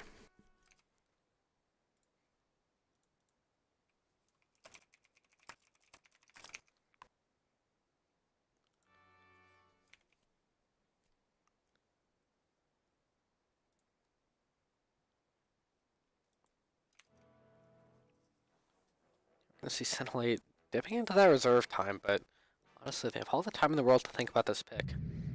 And it's going to be the Outworld Devourer, a great all-around pick against the Bristol, against the Ursa. However, he's going to have difficulty with this black hole, maybe. And it seems like this will be the mid-Rubik against the Atlantic OD, a matchup that we don't really get to see too often. So we're going to see his Smooth on the Enigma in position 4, Pistia on the 3 Bristleback, Foosquash on the 2 Rubik, Thuntard on the 1 Ursa, and Dr. J on the 5 Abaddon, taking on the Scintillate position 5 Sand King, it seems, position 4 Leshrac, position 3 Pudge, Erotic Flower on the 2, and then the star of the show, Xanthic on, or my bad, Erotic Flower on the 1, and star of the show, Xanthic on the position 2. Honestly, when you're playing with the Xanthic, it seems like he's just playing 1 for you most of the time.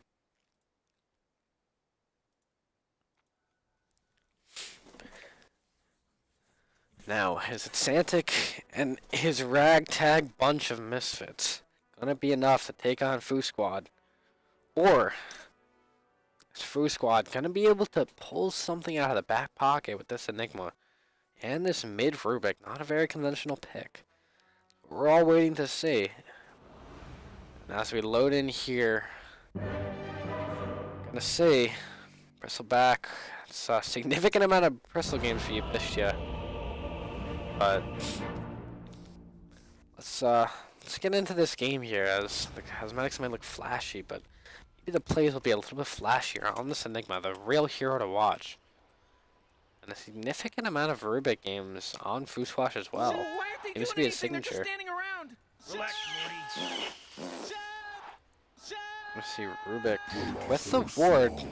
Xanthic hasn't really been wanting his ward too much, but they're gonna actually switch up the lanes here and look for an aggro tri lane.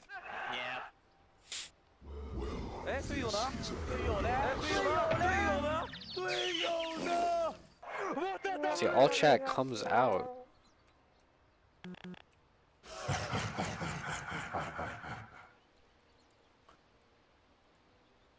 I see Sand King starting with this Sentry ward, but if they manage to switch up these lanes here, wait, it may just actually be. Actually, I'm confused now. Sand King starting the Sentry, which tells me he's probably gonna be sandstorming, but doesn't seem like he's going 3. as this Jug seems to be making movement bottom. Want this Pudge against this Enigma, hoping that he can just out-farm that top lane.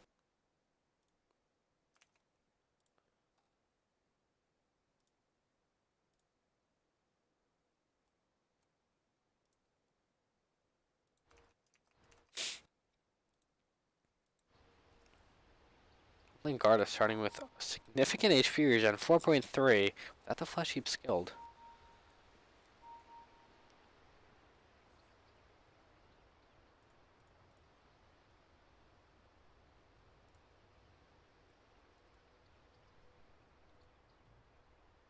We take a little bit of a break here while this pause happens. Is it spring already?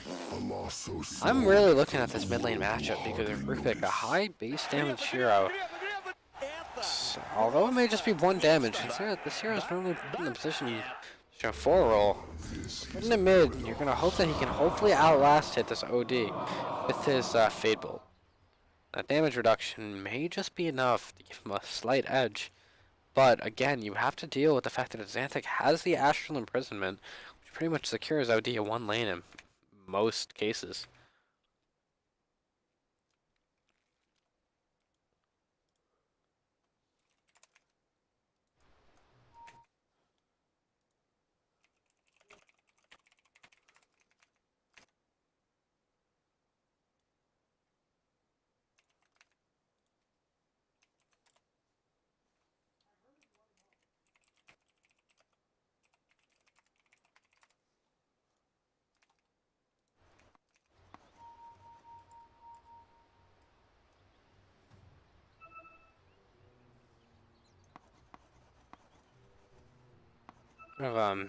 Mini map drawing here. Ghost Owl's there, escape. The rats may have just gotten to him. Hopefully he'll be coming in shortly.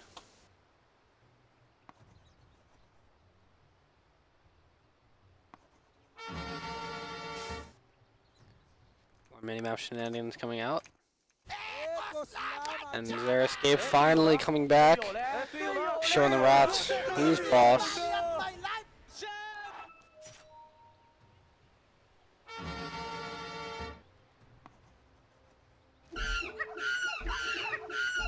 Seems like we're finally gonna get this game underway. As they're gonna move the Jug down to bottom and try to go in an aggro tri-lane with very heavy kill potential. While the Pudge solos up top, trying to hide these lanes. Really want to make sure this Jug is not found down here, but also the Pudge is not found up here. Go on time off figure. See the Leshek bottom, but the Jug is managing to stay out of vision. He's gonna end up revealing the lane here. This Foosquad may try to swap up, or they may just call it and say they're gonna be trying to contest this tri-lane. Again, the much stronger tri-lane clearly coming out of the side of Scintillate, as you're relying on a 4 Enigma.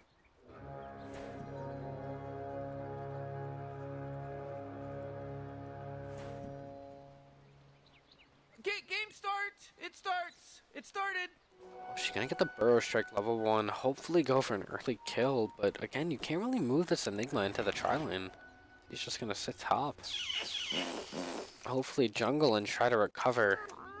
Maybe just get an early Blink Dagger. But you also have to deal with like the presence of a Pudge Hook in these fights.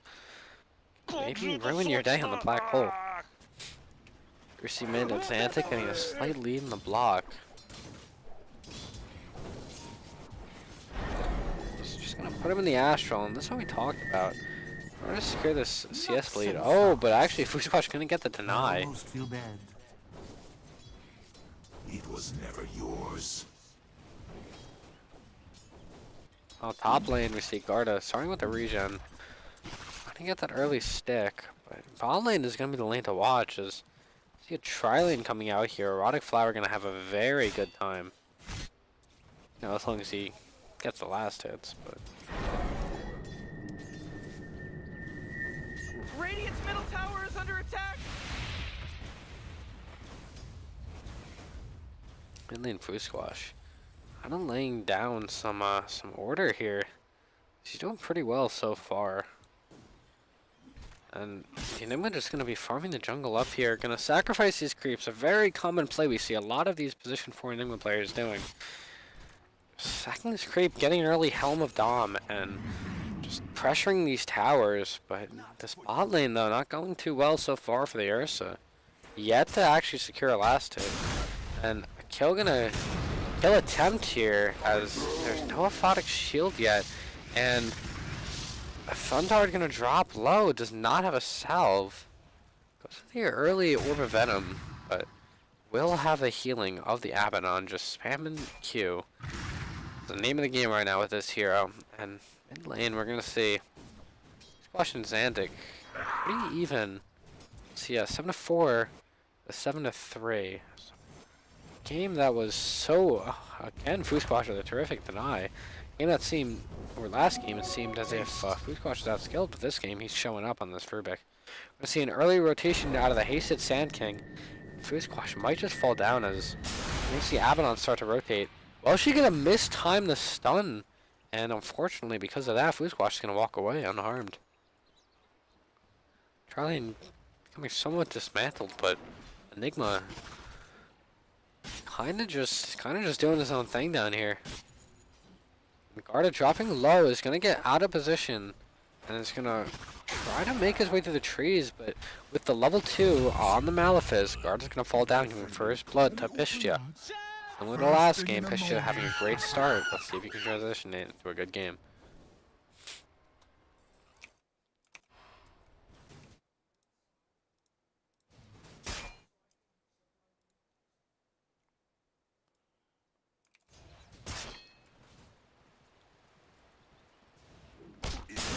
A bot lane, go onto this Ursa here, chain some, but again with the aphotic shield.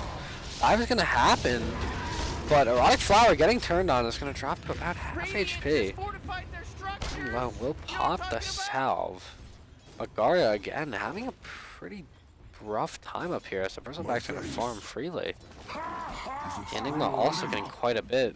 Knocking off the Helm of Dom Rush, but it's actually gonna get the early Soul Ring. Feels like it's a better play here as he wants that mana sustain.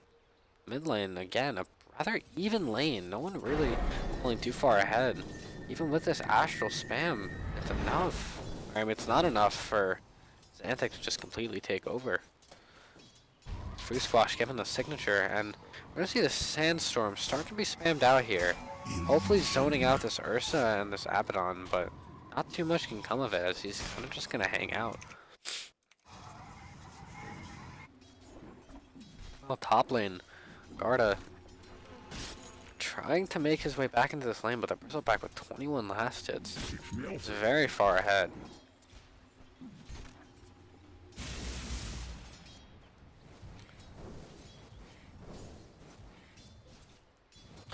Squash gonna offer the early bottle again, like last game, while OD going for the early treads. And bot lane not going as well as you'd hope if you were Radiant here, as Ursa's sitting at 5-0 to the Juggernaut's 25-16. Not really enjoying himself. Able to get any amount of farm down here. Can't even finish the Quelling Blade. And here we see a go onto the Ursa as he's gonna drop low and he's gonna look to his Abaddon. The heal's gonna bring him back, but have to back up here. Wow, Erotic Flower. Heyday with these last hits, you know, when he gets them. But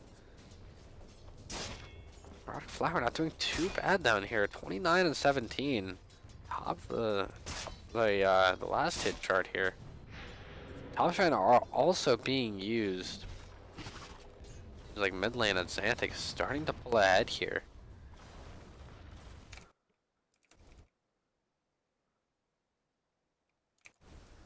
Radiant's middle tower is under attack. Wow. Bottom lane, we see Untard again trying to get back in this lane, but it's just too much. Top lane, Garda gonna go down to a dive. It may just be responded to, and Pistia's gonna die to the tower, but it will give some some XP to Welshi here. Trying to get the early Soul Ring, maybe be a little bit more active. Bot lane, Erotic Flower closing in at level 5, and Ursa only about halfway to level 4. Erotic Flower very far ahead down here. Still has plenty of region to spare. And Thundhard opting for the boots and the Windlace, just trying to get as much movement speed as he can. Hopefully dodge some of these kill attempts. And going aggressive here, Erotic Flowers might just be able to secure the kill on the Ursa, but he is dropping decently low with quite a few Fury Swipe stacks. Seems as if Thundhard is just going to fall. Now we're going to see a transition here onto the Abaddon, and nothing. Dr. J trying to sneak around, but he's actually going to go aggressive and go back in, and he's going to get chain stunned. Questionable play there. But he's going to go down. Top lane, we've seen OD rotation as Pudge is now level 6, and he wants action. He wants a kill. He wants to get in the scoreboard. He's going to maybe try to farm up some of these Eidolons.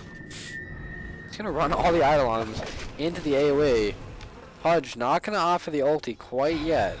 And mid lane, we're going to see Foosquad steal the stun. Hopefully go for a setup soon.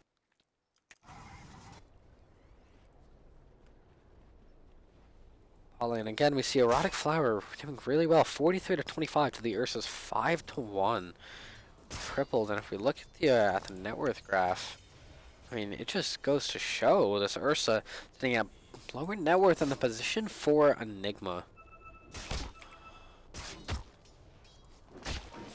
Escape gonna get a pull off here as Enigma trying to some of these jungle camps. Hopefully secure that Helm of Dom very soon. Lane, we're gonna see OD again going even in XP, but the CS is telling you a different story as OD is 13 ahead. It's Rubik. Lane, this SK kind of caught in no man's land here. He's just gonna pop the sandstorm, but the sentry's dropped. SK dropping low. May just fall, and the Rubik is going to get the last hit. Their escape as well on the Leshak is going to fall. Double kill going to the Rubik. The stolen Burrow Strike from earlier. Need a good use here, but again, Erotic Flower just wailing away on these creeps. Well, top lane Garda finally able to solidify some decent farm. It's 30 to 3. In a 1v2 lane, it's not looking half bad for him.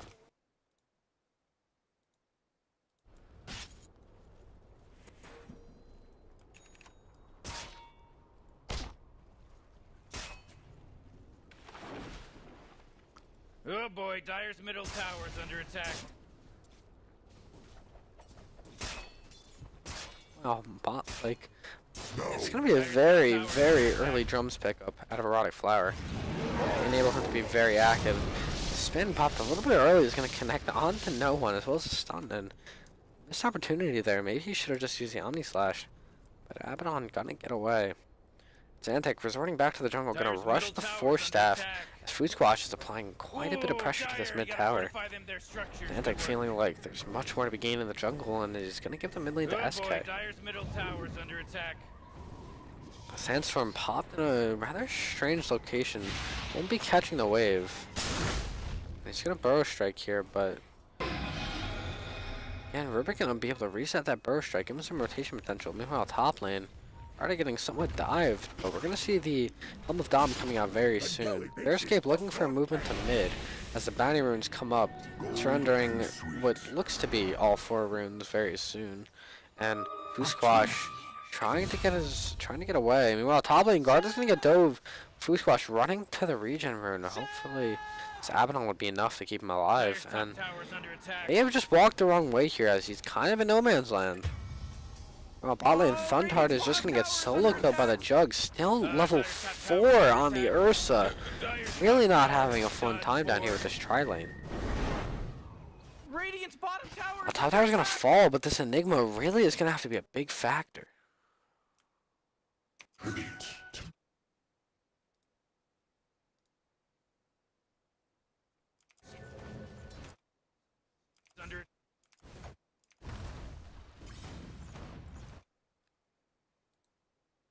Oh, Radiant's bottom tower is under attack. What a mess. Attack. You see top lane, this tier 2 getting pressured as Bristleback looking very beefy. Gonna be a very, Attack. very difficult kill this match.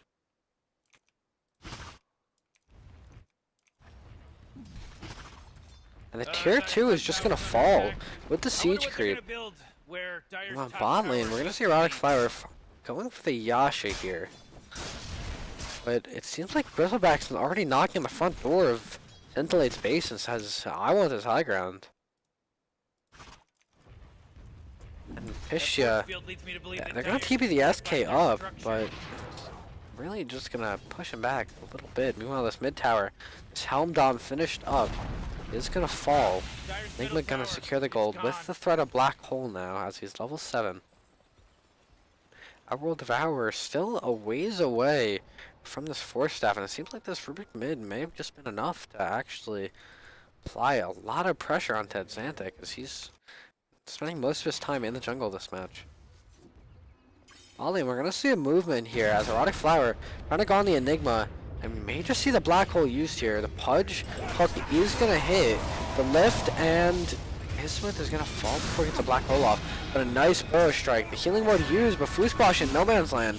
Duntard gonna get a kill on the Pudge, and is gonna have to retreat.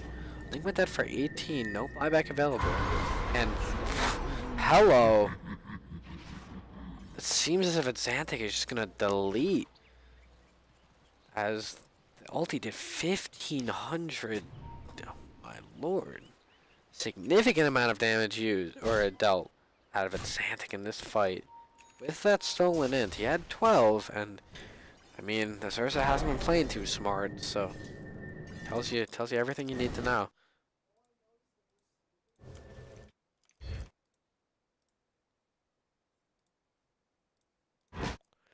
Bali, we're gonna see Zersky finally taking some of these towers and only waiting for Pistia to hopefully be enough to push back this draft. As they're gonna caught in no man's land. No Black Hole gonna get used here. Very, very greedy of Hismooth to hold on to it. Feels like he needs more. Not gonna use it there either, and he's gonna opt for the Greaves Rush. No blink. I think he should be getting a blink dagger, but you know, I'm a caster, not a player, so my opinion, it's very, very minuscule.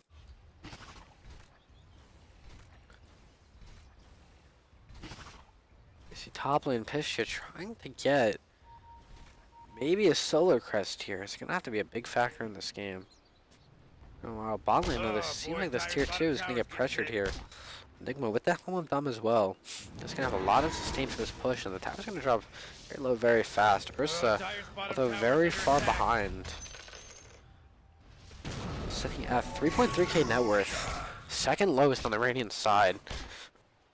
Really needs to find a break this match. So we see a 4-staff play coming out here. Gonna end up catching the Ursa. Ursa dropping an int, but the heal from the Abaddon will be enough to keep him afloat. And the hook coming out from the Pudge. Gonna maybe read out a ward here from Hismooth. Hismooth is gonna have the Black Hole presence, but all that lockdown, very hard to actually get a decent Black Hole off by just walking in.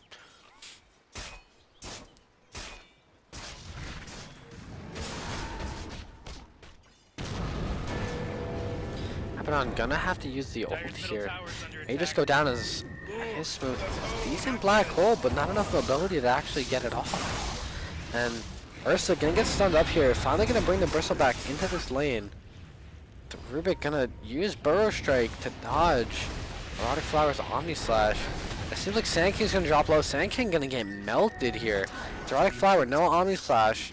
Has the Yasha complete, and it seems like everyone's just gonna back. They're trying to hunt for Garda, and it will get the slow onto him, but Xeriscape in position, ready for a stun. It seems like the time is now, and Foosquad wants to dive here. And they're gonna find Garda, but it seems like Garda's gonna find them as the big OD onto 2. Gonna drop low. The 4-staff used though, and Pistia's still in. He says, no, we take this fight on my terms, and stun up on the OD. Foosquad and a Black Hole onto the Sand King. It's gonna fall. They find Xeriscape as well. And the lift coming out, Foosquad with a triple kill. Terrific fight. Going the way of Foosquad as Scintillate. Early lead ain't looking so big right now. See a 2.1k XP change here. Big swing. Maybe putting this Ursa back in the game as he's gonna only fly out a Morbid Mask, and it seems like he's playing a supporty role this match. But I mean, he's got the Enigma, he's got the Bristleback, he has cores behind him. Doesn't need to be the biggest factor in this match.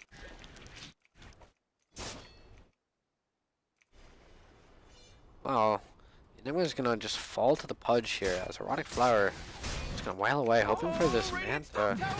But it seems like it's time for Roche. You have an Ursa, you have a Medallion, and Hishja and Thuntard, completely uncontested in vision, may just have a free Roshan here. I mean, SK trying to farm up a Dagger, but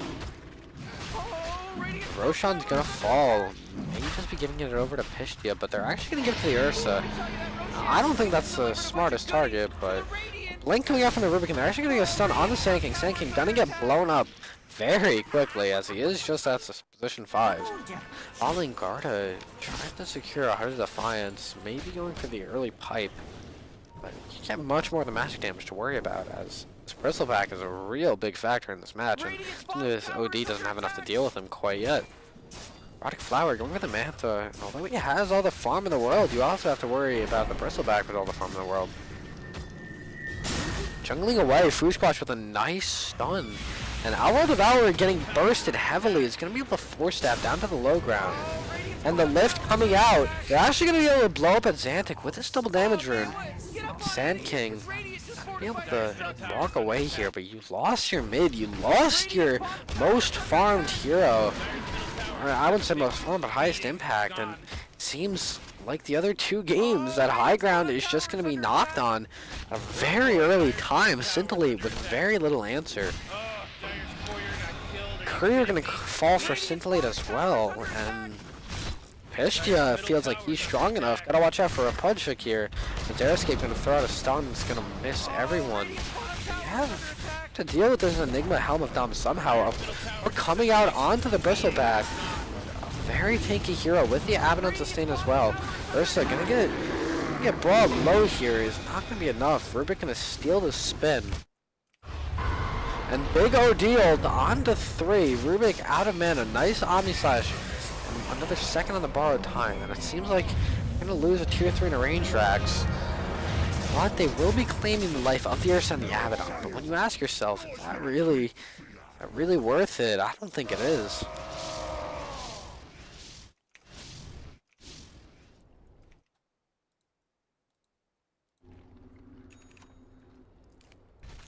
Bot lane, Pishtia's gonna go for the Radiance. Really trying to pretty much move himself to a position 1 at this point. The amount of farm he's got, and it's Xantic. He may have the Kaya finished up, but with only a 4-staff in Kaya and no OD ult, you may just see Foosquad trying to secure map control on these shrines. Bounty rune's coming up in 20 seconds. Could be a big objective, but Enigma can already finish up the mech here. With some gold to spare, gonna try to get the early greaves most likely. But Hook here coming out onto the Enigma.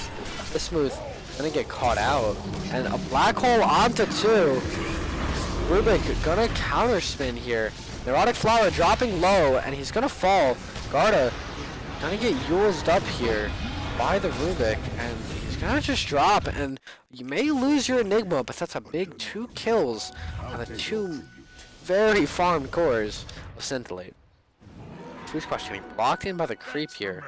I'm gonna say screw it, we're just gonna go for the runes, and it seems like bounties are gonna go the way, or are gonna go in favor of Scintillate here, 2-2. Scintillate getting much more than they bargained for on those runes. Foosquad looking to get this bottom tower, secure this bottom side of the map, and just completely lock this belt of farm. And honestly, well done to Foosquad so far. Very impressive rotations and plays, really showing that they're the more dominant team right now.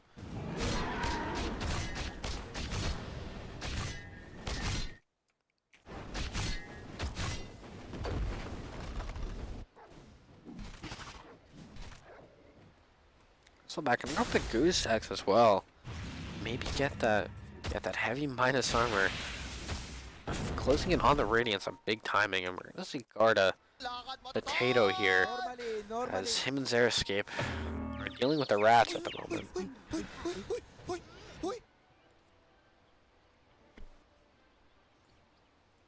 We see a smoke coming up as well. Erotic Flower wanting just to shove at this mid lane, but it seems like there's a bit of a dispute here on what the smarter play is, as they really want to secure this bot tower on Foosquad.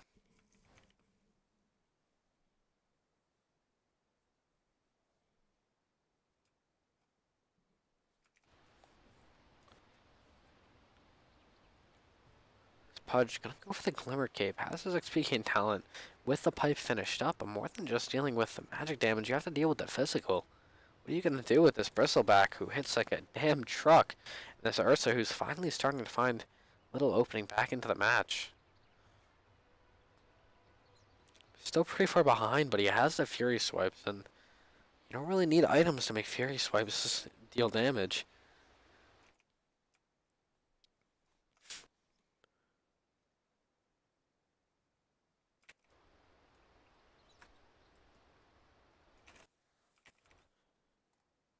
And I'll send it one more time in the chat for anyone who is curious about Underdogs. This is another link to the website.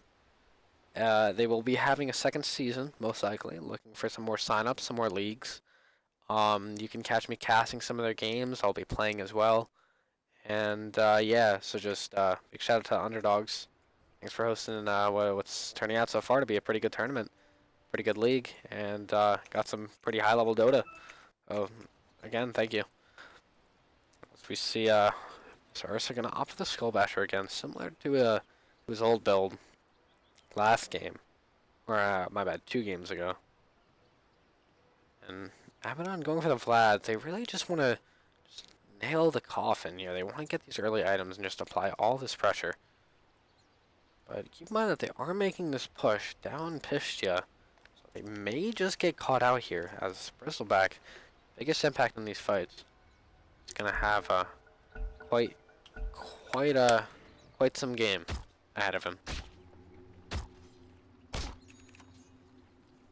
Smoke up, and they're gonna find the Ursa. They're just gonna pop the Enrage a little bit early, and although they're trying to chase the drums, it seems like Enigma might just be giving up his life for the better cause here, as Rubik gonna turn around.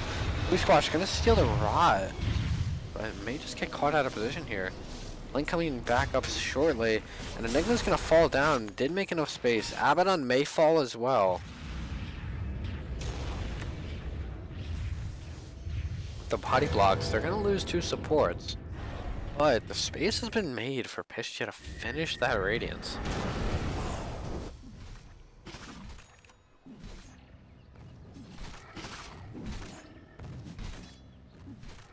In very shortly, they're gonna maybe look to take the next Roshan with it.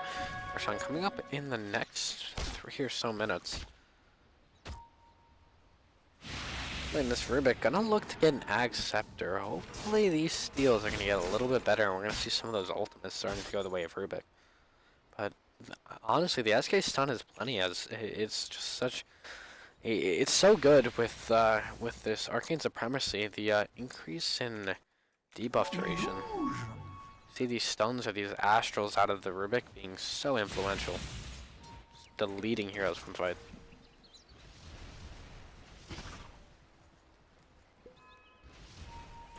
With 3 smokes, they look to smoke up as a Radiance has been finished.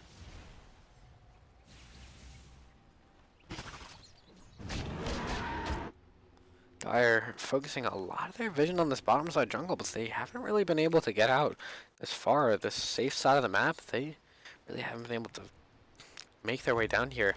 We're going to see Dire farming very close to each other, hopefully not wanting to get picked off here, as OD is going to finish up the Yasha and Kaya, maybe hoping to have a little bit more impact in these fights, although the ulti has been very important in their wins. See a slight hiccup in gameplay, I'd say, as Abaddon, once he gets his Vlads, they may look to just run it down again, but mainly you're just waiting for another item or two on this Rubik, on this Ursa. You're gonna have big timings coming soon. He's gonna opt to cancel out on that Skull Dash on the Ursa. He's scouting coming out from this Enigma Helm of Dom creep. He's trying to close in on those Greaves. OD TPing back on the tower, hopefully trying to go for this Bristleback. Bristleback gonna get caught out of position to lift instantly out of Foosquad. Great reaction. And they may just look to disengage here as they're gonna poke and prod. Nothing's really gonna come of it.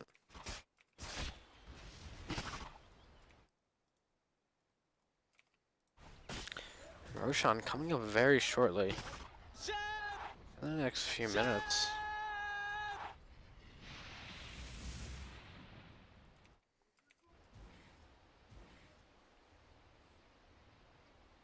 We're gonna opt to go back for the Mjolnir. Not the most common pickup after the Manta. Oh, Radiant's bottom tower is Nonetheless, under attack. hopefully trying to get back into the farm game. Thuntard really waiting on this Roshan. He wants the objective. And Roshan may be coming up shortly.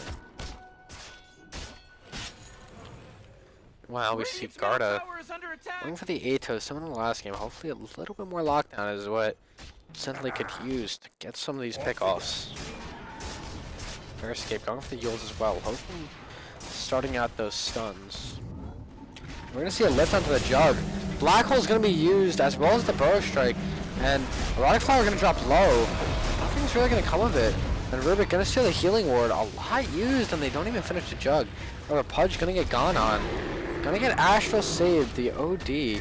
Getting zoned out by this Ursa here, and it seems that Barnum may just fall here. As they're gonna turn around with the good stun onto 2. OD ult only gonna hit onto 1. Bristleback. Real unit in these fights. The stolen OD ult gonna whiff. As Pistia is gonna make this OD melt, and Xeraskip's gonna fall as a result as well. This Bristleback living at the slightest sliver of HP is gonna live. And Bristleback really showing you why they call him Bristleback. You can't hit this hero from behind. They have to buy back on the Leshrac. But seems as if there's no power. There is a buyback from the OD, but Roshan is knocking and seems ready. Yes, I mean, that's all they want. They want this Roshan, and you see this net worth, it's showing you everything you need to know.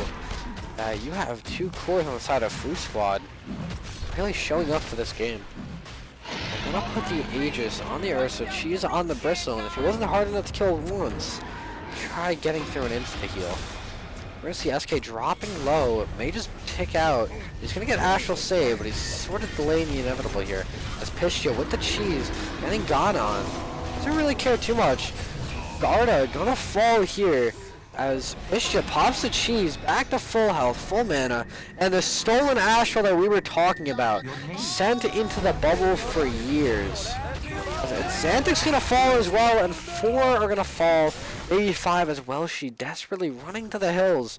It's gonna blink and TP out, but meanwhile, mid lane, Foosquad knocking on the door of Scintillate as I said they're back for round 2, but this time they're taking the melee racks with them. Plunged into a sea of abuse. Here we see the OD with buyback. They just have to use it here. Dire's middle barracks are getting attacked. I mean, Thuntar's pinging the throne. He says he wants it. He wants it over, and they're just going to go for the tier 4s. They just have to use some unwanted buybacks here. The OD and the Abaddon, yeah, or no, just the OD, the only hero with buyback. They're going to have to lose these tier 4s. Maybe maybe looking for a hook. As we see SK going in. Stun hits onto just the Ursa. And big Omni Slash coming out here. Outlaw Devourer getting stunned. The lift coming up as well. As he's going to fall. And he does have buyback. May just be forced to use it. With the ulti ready. Big ulti coming out here soon. Pistia dropping low. OD ult used. And the Radiance miss. They're going to get him. They're going to make him fall. But Bristleback's gonna buy back. He's got the money for BOTs, looking to get back in this fight. Ursa dropping low, still has the H. The Xanthic dropping very low, and he's gonna fall. No buyback, and this might just be the game. As Erotic Flower doing his very best, but he only has a Manta. He can't do anything else, and Pish just says, I want this game over. He wants this game done, and Ursa's gonna fall, but Pish is just hitting the buildings. OD, no buyback. The throne dropping low, the Helm of Dom, the Rubik. Everything on this throne right now, and it seems as if this is going to be the game. GG. Great game to both teams. The Foosquad, the Underdogs. I mean, they call it Underdog for a reason. The tournament's got its name. And Foosquad just showing you who the real team is this game, as they again dismantled Scintillate. Although the time may say 29 minutes, the score says even. You have to look at the net worth of this game, and really Scintillate just having no breathing room. As they started off decently, but I feel like this is the third game in a row that Pish has really taken charge, and even though he hasn't been the MVP across this series, he is a very consistent player, and Foosquad on the Rubik playing terrific. Bristleback as well, just owning. GG's go out to both teams, as it seems Foosquad are going to be our very unlikely victors.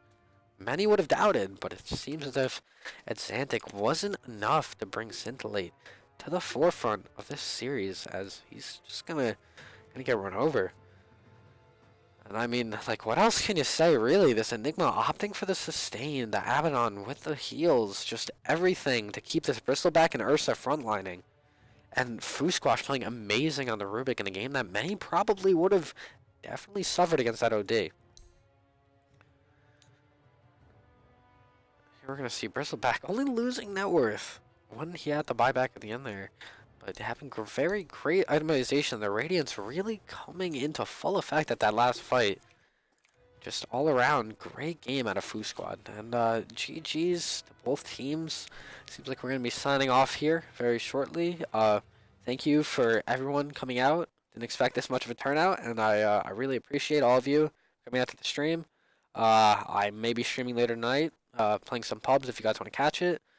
My Dota info is in the description. I've sent you the links to Underdogs. And yeah, thanks for coming out for everyone. If anyone would like to maybe make a team for Underdogs next season, power to you. I mean, you see the kind of Dota we're getting. We're getting some pretty entertaining games, some pretty great performances, and some pretty high-ranked players. As Xanthic, definitely a player to look out for in Underdogs. So it seems like Foosquad is going to be the true underdog today, and they're going to take down Scintillate. So thanks everyone for coming out, and I will catch you guys in the next stream.